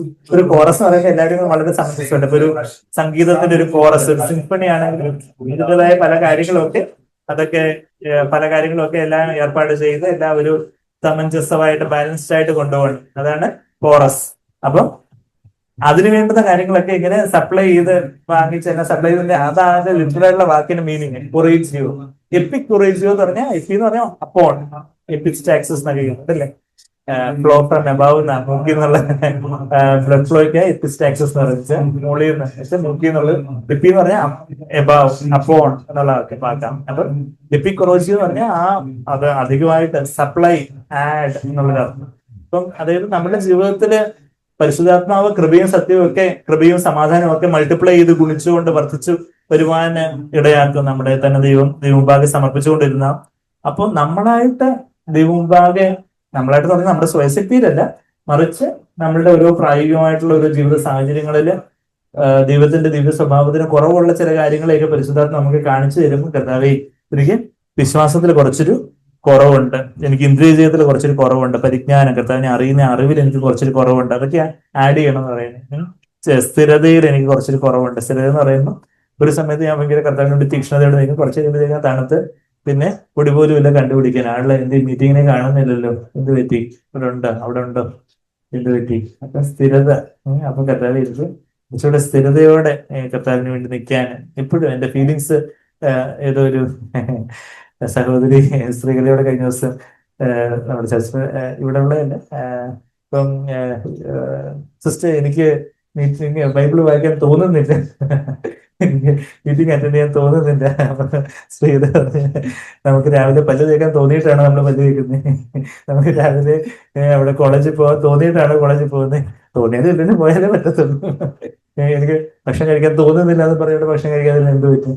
അപ്പം feel it not you do it എന്ന് പറഞ്ഞതുപോലെ എന്ന് വെച്ചാല് നമ്മള് ചില കാര്യങ്ങളിൽ നമുക്ക് ചില കുറവുള്ള കാര്യങ്ങളൊക്കെ കാണിച്ചു തരുമ്പോൾ നമ്മള് ദൈവത്തോട് കർത്താവിനോട് കർത്താവിന്റെ പ്രോബ്ലംസ് പരിശുദ്ധാത്മാവ് ഇവിടെ എനിക്കൊരു സ്നേഹത്തിന്റെ കുറവുണ്ട് കർത്താവ്, ഇവിടെ ഒരു ക്ഷമയുടെ കുറവുണ്ട്, ഇവിടെ എനിക്കൊരു ആത്മനിയന്ത്രണത്തിന്റെ കുറവുണ്ട്, കർത്താവ് എന്നെ സഹായിക്കണമെന്ന് എന്നുള്ളൊരു നിലവിളിയോടെ ആ ഒരു ദിവ്യ സ്വഭാവത്തിന് പല കാര്യങ്ങളും നമ്മളിൽ കുറവുണ്ടെന്ന് കാണുമ്പോൾ അത് ദിവ്യ സ്വഭാവത്തിന് പങ്കാളികളാകാൻ വിളിച്ചിരിക്കുന്നത് 3-4 വാക്യങ്ങളിൽ നമ്മൾ വായിക്കുന്നത്. അതായത് ആ ഒരു നമ്മൾ ദിവ്യ സ്വഭാവം നമ്മൾ ഇതുവരെ കേട്ടോണ്ടിരുന്നത് കർത്താവിന് യോഗ്യമാവണ്ണം നടക്കുന്ന കാര്യമാണ്. രാജ്യത്തിനും മഹത്വത്തിനും നമ്മളെ വിളിക്കുന്ന ആ കർത്താവിന്റെ വിളിക്ക് യോഗ്യമാവണ്ണം നമ്മൾ നടക്കണം. അതിനുവേണ്ടിയാ പരിശുദ്ധാത്മ നമ്മളെ പ്രബോധിപ്പിക്കുകയും ഉത്സാഹിപ്പിക്കുകയും സാക്ഷ്യം പറയുകയൊക്കെ ചെയ്ത് അപ്പനെ പോലെ അമ്മയെ പോലെയൊക്കെ നടത്തുന്നു എന്നുള്ള കാര്യം നമ്മൾ പറഞ്ഞു വരുന്നത്. അപ്പം യേശുവിനെ പോലെ നടക്കണം, യേശുവിനെ പോലെ നടക്കണം എന്ന് പറയുമ്പോൾ എന്നെ യേശുവിനെ പോലെ ആക്കണമേ എന്ന് നമുക്ക് പൊതുവായിട്ട് പ്രാർത്ഥിക്കും. ശരിയാ, കർത്താവിനെ യേശുവിനെ പോലെ ആക്കണമേ. പക്ഷെ നമ്മുടെ ജീവിതത്തിൽ പ്രായോഗികമായിട്ടുള്ള ഓരോ പ്രലോഭനങ്ങളും പ്രതിസന്ധികളും ഒക്കെ നേരിടുന്നു. കർത്താവെ എനിക്കിപ്പോൾ ഉറക്കം വരുന്നു, അപ്പൊ ഉറക്കം വരാതിരിക്കാൻ എന്നെ സഹായിക്കണമേ, എനിക്ക് കർത്താവെ ജാഗ്രതയോടെ ഇരിക്കാൻ കർത്താവെ എനിക്ക് ഒരു ശ്രദ്ധ തരണമേ. അപ്പൊ നമുക്ക് ചില കുറവുകൾ നമ്മുടെ ജീവിതത്തിൽ വരുന്നു. കർത്താവെ എനിക്ക് ഈ ഒരു മേഖലയിൽ എനിക്ക് ചില കുറവുകളുണ്ട്. ഇപ്പൊ ചിലപ്പോൾ ആഹാരം നിയന്ത്രിക്കുന്ന കാര്യത്തിലായിരിക്കും, ചിലപ്പം സമയം വിനിയോഗിക്കുന്ന കാര്യത്തിലായിരിക്കും, ചിലപ്പം മൊബൈൽ യൂസ് ചെയ്യുന്ന കാര്യത്തിലായിരിക്കും, ചിലപ്പം സോഷ്യൽ മീഡിയയിൽ ഒത്തിരി സമയം യൂട്യൂബ്, ഫേസ്ബുക്ക്, ഇൻസ്റ്റഗ്രാം, റീൽസ് ഇപ്പൊ യുവാക്കളുടെയൊക്കെ ട്രെൻഡ് എന്ന് പറഞ്ഞാൽ ഇൻസ്റ്റഗ്രാമിൽ ഇങ്ങനെ റീൽസ് ഇങ്ങനെ കണ്ടുകൊണ്ടേയിരിക്കും. ഇങ്ങനെ ഇങ്ങനെ ഓരോന്നും ഇങ്ങനെ മാറി മാറി ഇരിക്കും. എനിക്ക് ഇൻസ്റ്റഗ്രാം അക്കൗണ്ട് ഉണ്ടെങ്കിൽ അത് ആക്റ്റീവ് അല്ലാതെ എന്താ ഈ സംഭവം എന്ന് ശരിക്കും അറിയത്തില്ല. യൂട്യൂബിലാണെങ്കിൽ ഷോർട്സ് ഇങ്ങനെ കണ്ടുകൊണ്ടിരിക്കും, ഇങ്ങനെ അതേപോലെ മാറി മാറി മാറി മാറി. അപ്പൊ അങ്ങനെ അപ്പൊ വെച്ചാല് ഒരു ആത്മനിയന്ത്രണം ഇല്ലാതെ നമ്മുടെ സമയം എങ്ങോട്ട് പോകുന്നു നോക്കാതെ ഒരു ലക്കും ലഗാനും ഇല്ലാതെ പോകുമ്പോൾ കർത്താവെ എനിക്ക് ഈ ഒരു മേഖലയിൽ എനിക്കൊരു ഫോൺ അഡിക്ഷൻ ഉണ്ട്, കർത്താവെ എനിക്കൊരു ഇന്റർനെറ്റ് അഡിക്ഷൻ ഉണ്ട്, അല്ലെങ്കിൽ എനിക്ക് കർത്താവെ എന്റെ വാക്കുകളിൽ ഒരു നിയന്ത്രണമില്ല, കർത്താവെ വേണ്ടുന്ന സമയത്ത് ജാഗ്രതയോടെ ഉറക്കമില്ലാതിരിക്കാൻ പറ്റുന്നില്ല. അപ്പൊ അങ്ങനെയൊക്കെ നമ്മുടെ കുറവുകൾ, ആ കുറവുകൾ അവിടെ എന്ത് വേണം, ഒരു കോറസിന് വേണ്ടുന്ന കാര്യങ്ങളൊക്കെ സപ്ലൈ ചെയ്യുന്ന കാര്യമാണ് എപ്പിക്കൊറോജിയോ എന്ന് പറഞ്ഞാൽ നമ്മളുടെ ജീവിതത്തിൽ കർത്താവിന് മഹത്വകരമായിട്ട് ഒരു കോറസായിട്ട് നമ്മൾ ആയിത്തീരേണ്ടതിന് കുറവുള്ള ചില കാര്യങ്ങളെയൊക്കെ പരിശുദ്ധാത്മാവ് കാണിച്ചു തരുമ്പം അവിടെ നമുക്ക് ദൈവം ഇത് മൂന്നാമത്തെ നമ്മളിപ്പോ എവിടെ ഉള്ള കറണ്ട് ലൊക്കേഷൻ 2 പത്രോസ് 2 പീറ്റർ 1-ാം അധ്യായത്തിന് 3-ാമത്തെ വാക്യത്തിലെ മഹത്വത്താലും വീര്യത്തിലും നമ്മൾ വിളിച്ചതിന്റെ പരിജ്ഞാനത്തിൽ അവന് ദിവ്യശക്തി ജീവനും ഭക്തിക്കും വേണ്ടി നമുക്ക് എല്ലാം ദാനം ചെയ്തിട്ടുണ്ട്. അവയാല് കർത്താവ് നമുക്ക് എല്ലാം ദാനം ചെയ്തിട്ടുണ്ട്, ജീവനും ഭക്തിക്കും വേണ്ടുന്ന എല്ലാം. അവയാൽ അവൻ നമുക്ക് വിലയേറിയത് അതിമഹത്വമായിട്ടുള്ള വാഗ്ദത്തങ്ങളെ നൽകിയിരിക്കുന്നു. ദൈവം നമുക്ക് ഒത്തിരി വാഗ്ദത്തങ്ങളെയൊക്കെ നൽകിയിട്ടുണ്ട്. ആ വാഗ്ദത്തം എല്ലാം എന്തിനു വേണ്ടിയാന്ന് വെച്ചാൽ ഏറ്റവും വലിയ വാഗ്ദത്തം നമ്മൾ സാങ്ക്വേറിൽ തന്നെ കേട്ടിട്ടുണ്ട്. അതിന്റെ കാരണം സാങ്ക്വേർ പറഞ്ഞുകൊണ്ടല്ല, വചനത്തിൽ അത് അങ്ങനെ ഉള്ളതുകൊണ്ട് എല്ലാ വാഗ്ദത്തങ്ങളും ഈ ഒരു വാഗ്ദത്തത്തിന് വേണ്ടിയാണ്. ഏത് വാഗ്ദത്തത്തിന് വേണ്ടിയാ? എന്താ? ഈ വാഗ്ദത്തങ്ങളാല് നിങ്ങൾ ലോകത്തിൽ മോഹത്താനുള്ള നാശം വിട്ടൊഴിഞ്ഞ് ദിവ്യ സ്വഭാവത്തിന് കൂട്ടാളികളായി തീരുവാൻ ഇടവരുന്നു. കർത്താവിന്റെ ആ ഡിവൈൻ നേച്ചർ, കർത്താവിന്റെ ആ സ്വഭാവം, കർത്താവിന്റെ ആ ഒരു കോപിക്കാതെ, മോഹിക്കാതെ, ക്ഷമിക്കുന്ന, മനുഷ്യമാനം അന്വേഷിക്കാതെ, ഒന്നിനെ കുറിച്ചൊരു ആകുല ചിന്തയൊന്നും ഇല്ലാതെ, മറ്റു മനുഷ്യരെ വിധിക്കാതെ, അങ്ങനെയുള്ള ആ ഒരു നമ്മൾ ഗിരിപ്രഭാഷണത്തിൽ തന്നെ കർത്താവിന്റെ ആ സ്വഭാവം നമ്മൾ കാണുന്നുണ്ട്. അതിനെ കുറിച്ച് പരാതി വെറുപ്പൊന്നുമില്ല. കർത്താവിന്റെ ആ ഒരു സൗമ്യത, കർത്താവിന്റെ ആ ഒരു കാർക്കശ്യം, ആ കർത്താവിന്റെ ഡിവൈൻ നേച്ചർ, കർത്താവെ അതിന് ഞാൻ പങ്കാളിയായി തീരണം.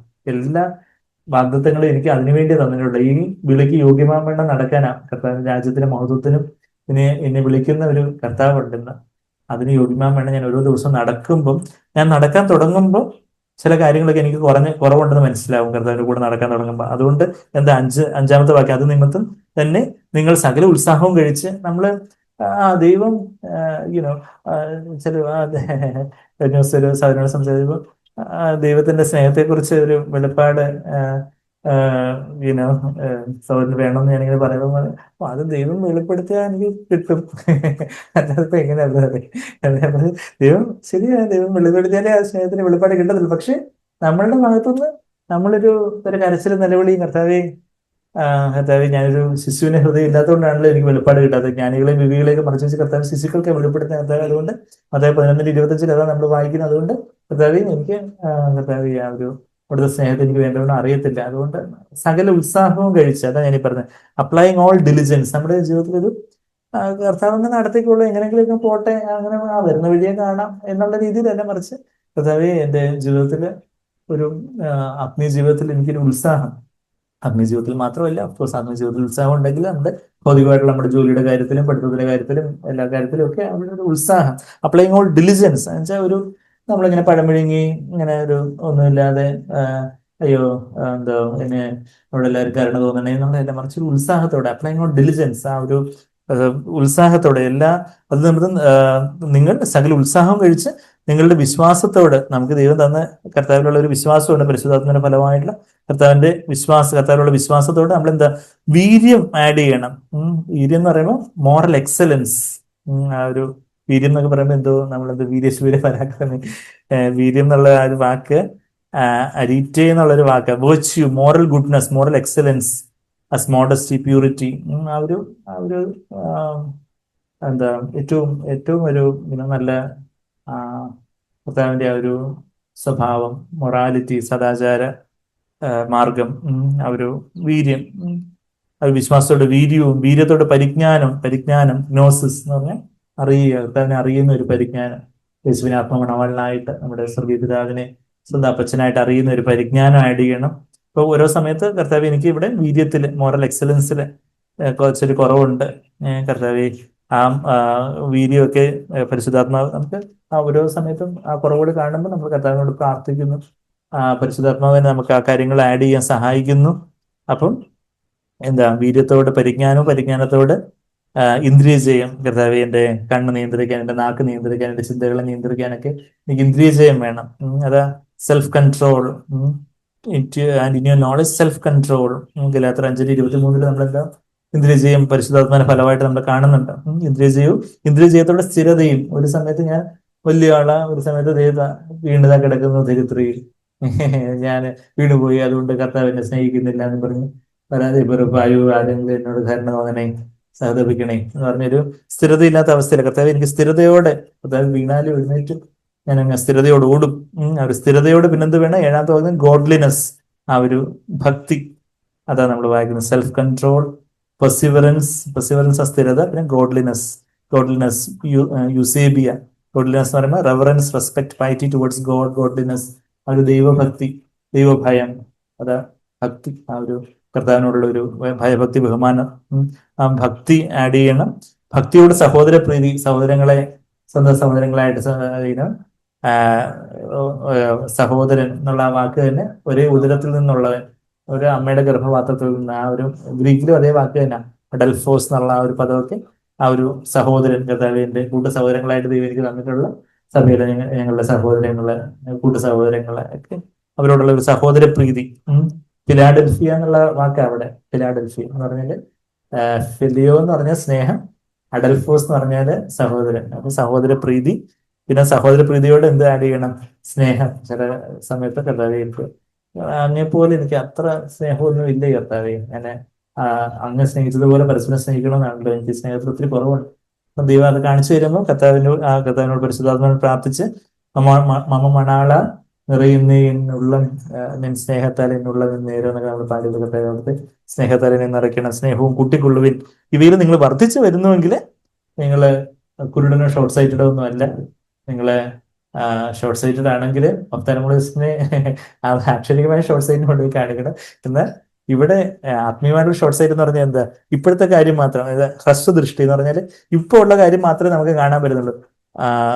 നിത്യമായിട്ടുള്ള കാര്യങ്ങൾ, അല്ലെങ്കിൽ 5 വർഷം കഴിഞ്ഞാൽ ഇതുപോലെ നമ്മൾ തുടർന്നാല്, അല്ല അങ്ങനെയുള്ള നിത്യമായിട്ടുള്ള കാര്യങ്ങളെ കുറിച്ചുള്ള ഒരു ഒരു കാഴ്ചപ്പാടില്ലാത്തൊരു ഹ്രസ്വദൃഷ്ടി അല്ലെങ്കിൽ ആത്മീയമായിട്ടുള്ള കാര്യങ്ങളെക്കുറിച്ചൊരു അന്ധത, ഷോർട്ട് സൈറ്റഡ് ബ്ലൈൻഡ് ആയി പോയി. ഇങ്ങനെയുള്ള ഗുണങ്ങളൊക്കെ, കർത്താവിന്റെ ഈ ഗുണവിശേഷങ്ങളൊക്കെ, ഈ വീര്യവും സ്ഥിരതയും സ്നേഹവും സഹോദരപ്രീതിയും ഇന്ദ്രിയജയവും വിശ്വാസവും, ഇതെല്ലാം നമ്മുടെ ജീവിതത്തിൽ ഭക്തിയും അതെല്ലാം വർദ്ധിച്ചു വരുന്നില്ലെന്നുണ്ടെങ്കിൽ നമ്മള് കുരുടനും ഹ്രസ്വദൃഷ്ടിയൊക്കെ ഉള്ളവനായി പോകുന്ന പറയുന്നത്. പക്ഷേ ഇതെല്ലാം വർദ്ധിച്ചു വരുവാൻ തക്കവണ്ണം കർത്താവേ അവിടുത്തെ പുള്ളിക്ക് യോഗ്യമാവണ്ണം നടക്കാൻ യേശു എന്നെ അവിടുത്തെ മഹത്വത്തിനും രാജ്യത്തിന് യോഗ്യമാവണ്ണം വിളിച്ചിരിക്കുവാണ്.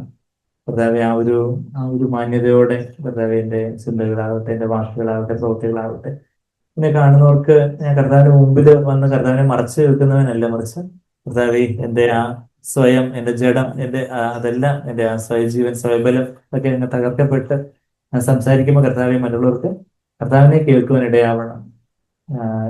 എൻ്റെ പെരുമാറ്റത്തിലൂടെ അവർക്ക് യേശുവിൻ്റെ തേജസ് വെളിപ്പെടണം.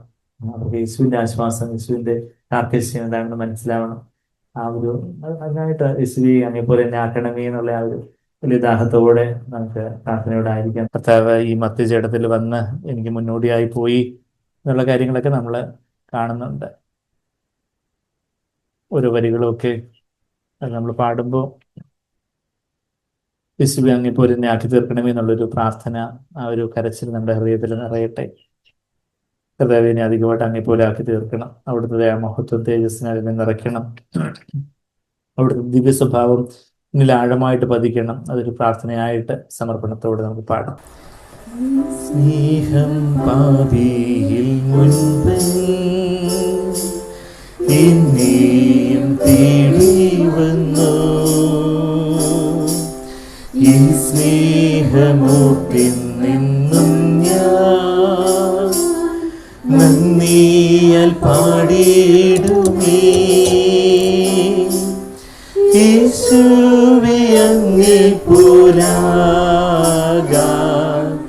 ആശിക്കുന്നേ എന്നുള്ളം, നിൻ ദിവ്യ സ്വഭാവത്തിൻ ആഴമായി നീ പതിക്കാം. നിൻ ദിവ്യ സ്വഭാവമിൻ ആഴമായി നീ പതിക്കാം. പാപത്തിൻ ശാപമാം മൃത്യു പോക്കി രക്ഷിച്ചെന്നെയും കോപാഗ്നിയിൽ വെന്തിടാതെയും കാത്തു കൽവരി സ്നേഹം. യേശുവേ അങ്ങേ പോലാകാൻ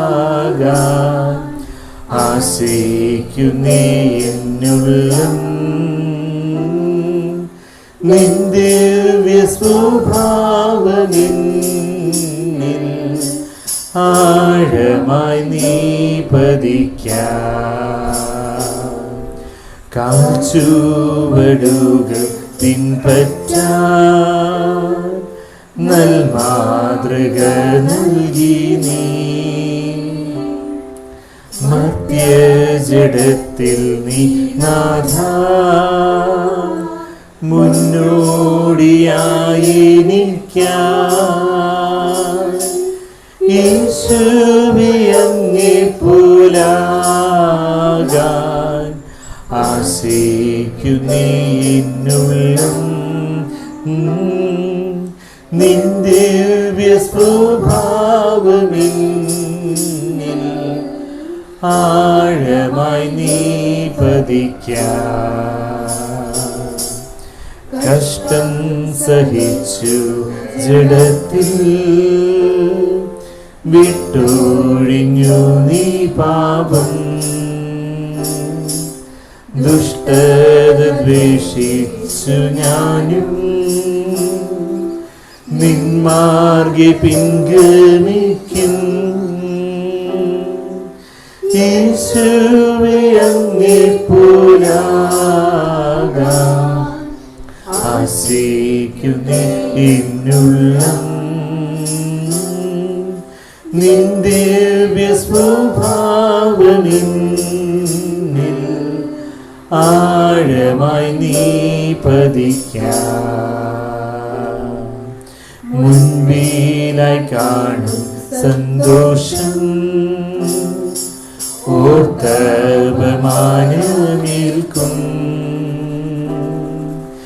ഇമ്പം വെടിഞ്ഞെതിർത്തിടും പാപത്തിൽ മൃത്യുവോളം. യേശുവേ അങ്ങേ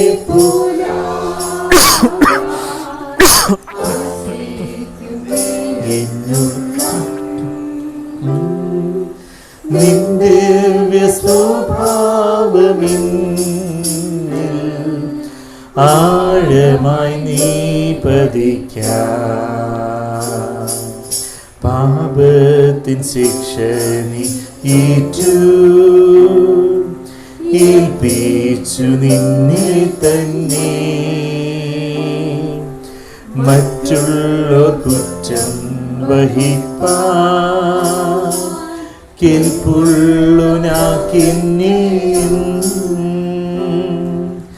യേശുവേ അങ്ങേ പോരാവാൻ ആശിക്കുന്നേ എന്നുള്ളം. ദിവ്യ സ്വഭാവമെന്നിൽ ആഴമായി നീ പതിക്കാം. നിന്ന സ്നേഹം കരുണ എൻ പങ്കായി തീർന്നിടണം. നിന്നവ്യ ജീവന്റെ ഛായ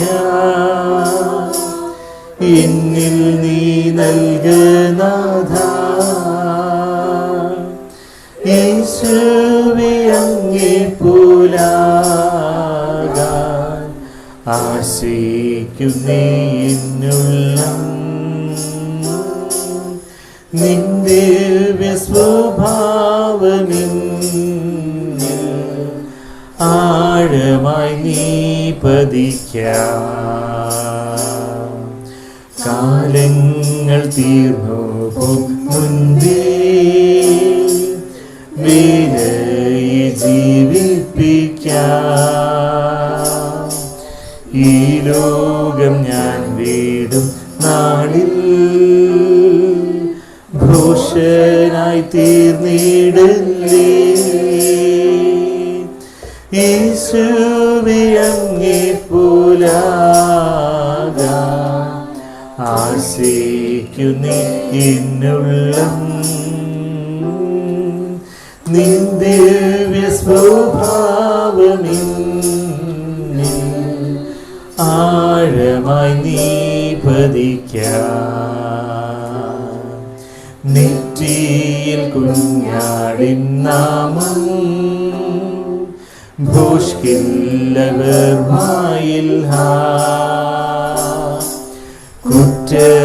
കുറ്റമിസാത്തൂരി ശുദ്ധ മധ്യേ ഞാൻ ഭാഗ്യവാൻ. യേശുവേ അങ്ങേ പോലാകാൻ ആശിക്കുന്നേ എന്നുള്ളം. നിന്റെ സ്വഭാവമെന്നിൽ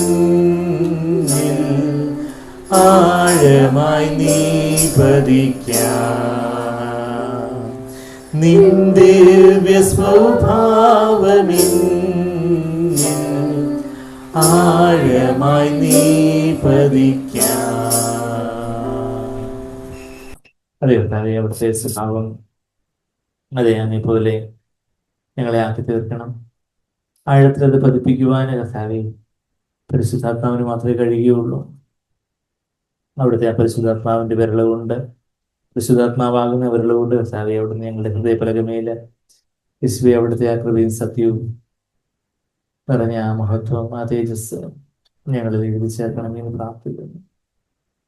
അതെ കർത്താവേ, അവിടുത്തെ ആ തേജസ് പിതാവിൻ്റെ ഏകജാതനായനായിട്ട് ഈ ഭൂമിയിൽ നടന്ന ആ യേശു കർത്താവ് ഞങ്ങളുടെ ഇടയിൽ പാർത്തു. അവിടുത്തെ തേജസ് ഞങ്ങൾ കണ്ടല്ലോ അവിടുത്തെ വചനത്തിൽ. ഞങ്ങളുടെ ആത്മാവിലെ കഥാവെ അവിടുത്തെ ആ വചനത്തില് അവിടുത്തെ ആ തേജസ് പരിശുദ്ധാത്മാവ് ദിനംതോറും ഞങ്ങളെ കാണിക്കുമ്പോൾ എത്രമാത്രം ഞങ്ങൾ കുറവുള്ളവരാണെന്ന് സമ്മതിച്ച് ഞങ്ങൾ തന്നെ ന്യായീകരിക്കാതെ കഥാവെ എവിടെയൊക്കെ കുറവുകളുണ്ടോ അവിടെയൊക്കെ വിശ്വാസത്തോടെ വീര്യവും ആ കർത്താവെ ഇന്ദ്രിയജയവും പരിജ്ഞാനവും സ്നേഹവും സഹോദരപ്രീതിയും വിശ്വാസവും വിശ്വസ്തതയും സ്ഥിരതയും എല്ലാം കർത്താവെ ആഡ് ചെയ്യുന്നതൊക്കെ വേണം, കൂട്ടുവന്നൊക്കെ വേണം. ഞങ്ങളെ സഹായിക്കണം കർത്താവെ, സഹായിക്കണം. അവിടുത്തെ കൃപയും സമാധാനമൊക്കെ ഞങ്ങളിൽ വർദ്ധിച്ച് അത് മൾട്ടിപ്ലൈ ചെയ്ത് വന്നുകൊണ്ടേയിരിക്കുമ്പോൾ കർത്താവെ പരിശുദ്ധാത്മാവിന്റെ പ്രേരണയിൽ ഞങ്ങളായിട്ട് കർത്താവെ കൂട്ടിക്കൊള്ളേണ്ടതായിട്ടുള്ള ഈ കാര്യങ്ങൾ പരിശുദ്ധാത്മാവ് ഞങ്ങളെ ആ യേശുവിന്റെ വിളി, ആ മഹത്വത്തിലേക്കും രാജ്യത്തിലേക്കുമുള്ള ഞങ്ങളുടെ വിളി കർത്താവെ അവിടുന്ന് അത് വിളിച്ചുകൊണ്ടിരിക്കുവാണല്ലോ. ഓരോ ദിവസവും ഞങ്ങളെ വിളിക്കുവാണല്ലോ. ഒരു സാഹചര്യത്തിലും ഒരു പ്രലോഭനത്തിന്റെ സമയത്ത് കർത്താവെ ഞങ്ങളെ അവിടെ നിന്ന് ഞങ്ങളെ അവിടെ നിന്ന് വിളിക്കുന്നുണ്ട്. ദേഷ്യപ്പെടാനോ അശുദ്ധമാകുവാനോ കോപിക്കുവാനോ പിറുപിറുക്കാനോ പരാതി പറയാനോ ആകുലപ്പെടാനോ മറ്റുള്ളവരെ വിധിക്കാനോ ഞങ്ങളെ തന്നെ ഉയർത്താനോ ഒക്കെ ഉള്ള മനുഷ്യമാനം തേടാനോ ഈർഷ്യവും പിണക്കവും സ്വാർത്ഥതയൊക്കെ ആയിട്ട് ഇരിപ്പാനും ഒക്കെ ആയിട്ടുള്ള പലവിധമായിട്ടുള്ള പ്രലോഭനങ്ങളൊക്കെ പ്രതിസന്ധികളും ഒക്കെ ഞങ്ങളുടെ ജീവിതത്തിൽ വരുമ്പോൾ അവിടുത്തെ വിളി കേൾക്കുവാൻ, ഇമ്പ വിളി കേൾക്കുവാൻ, ഇമ്പസ്വരം കേൾപ്പാൻ, എൻ്റെ മകനെ എൻ്റെ മകളെ നീ ഇവിടെ കയറി വരിക, കുറച്ചുകൂടി ഔന്നത്യത്തിലേക്ക് വരുവാനൊക്കെ കൂടെ നിന്നെ തന്നെ താഴ്ത്തുക, ആത്മാവിന്റെ നിറവാരം നീ പരിശുദ്ധാത്മാവ് നിന്ന് നിറയ്ക്കുമ്പോൾ നീ ഉയരത്തിലേക്ക് കയറി വന്ന് നിന്നെ പോലെ നീ ചിന്തിക്കുക. എൻ്റെ ചിന്തയുടെ പരിശുദ്ധാത്മാവിന്റെ നിയന്ത്രണത്തിലാവട്ടെ, എൻ്റെ വികാരങ്ങൾ പരിശുദ്ധാത്മാവിന്റെ നിയന്ത്രണത്തിലാവട്ടെ. അപ്പോൾ എൻ്റെ തീരുമാനങ്ങളും പരിശുദ്ധാത്മാവിന്റെ നിയന്ത്രണത്തിലേക്ക് വരും.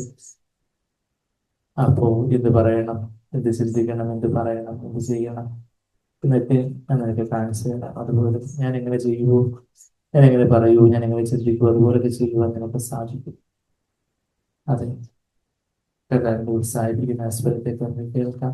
അതിനായിട്ട് കാതോർക്കാം, അതിനായിട്ട് സമർപ്പിക്കാൻ സ്നേഹിതാവി ഞങ്ങളെയും യേശുവിനെ പോലെ സമ്പൂർണ്ണമായിട്ട് ഓർത്ത് തീർക്കണം. സമ്പൂർണ്ണമായിട്ട് കർത്താവേ ആ പൂർണ്ണതയിലേക്ക് ഞങ്ങളെ സഹായിക്കണം കർത്താവേ.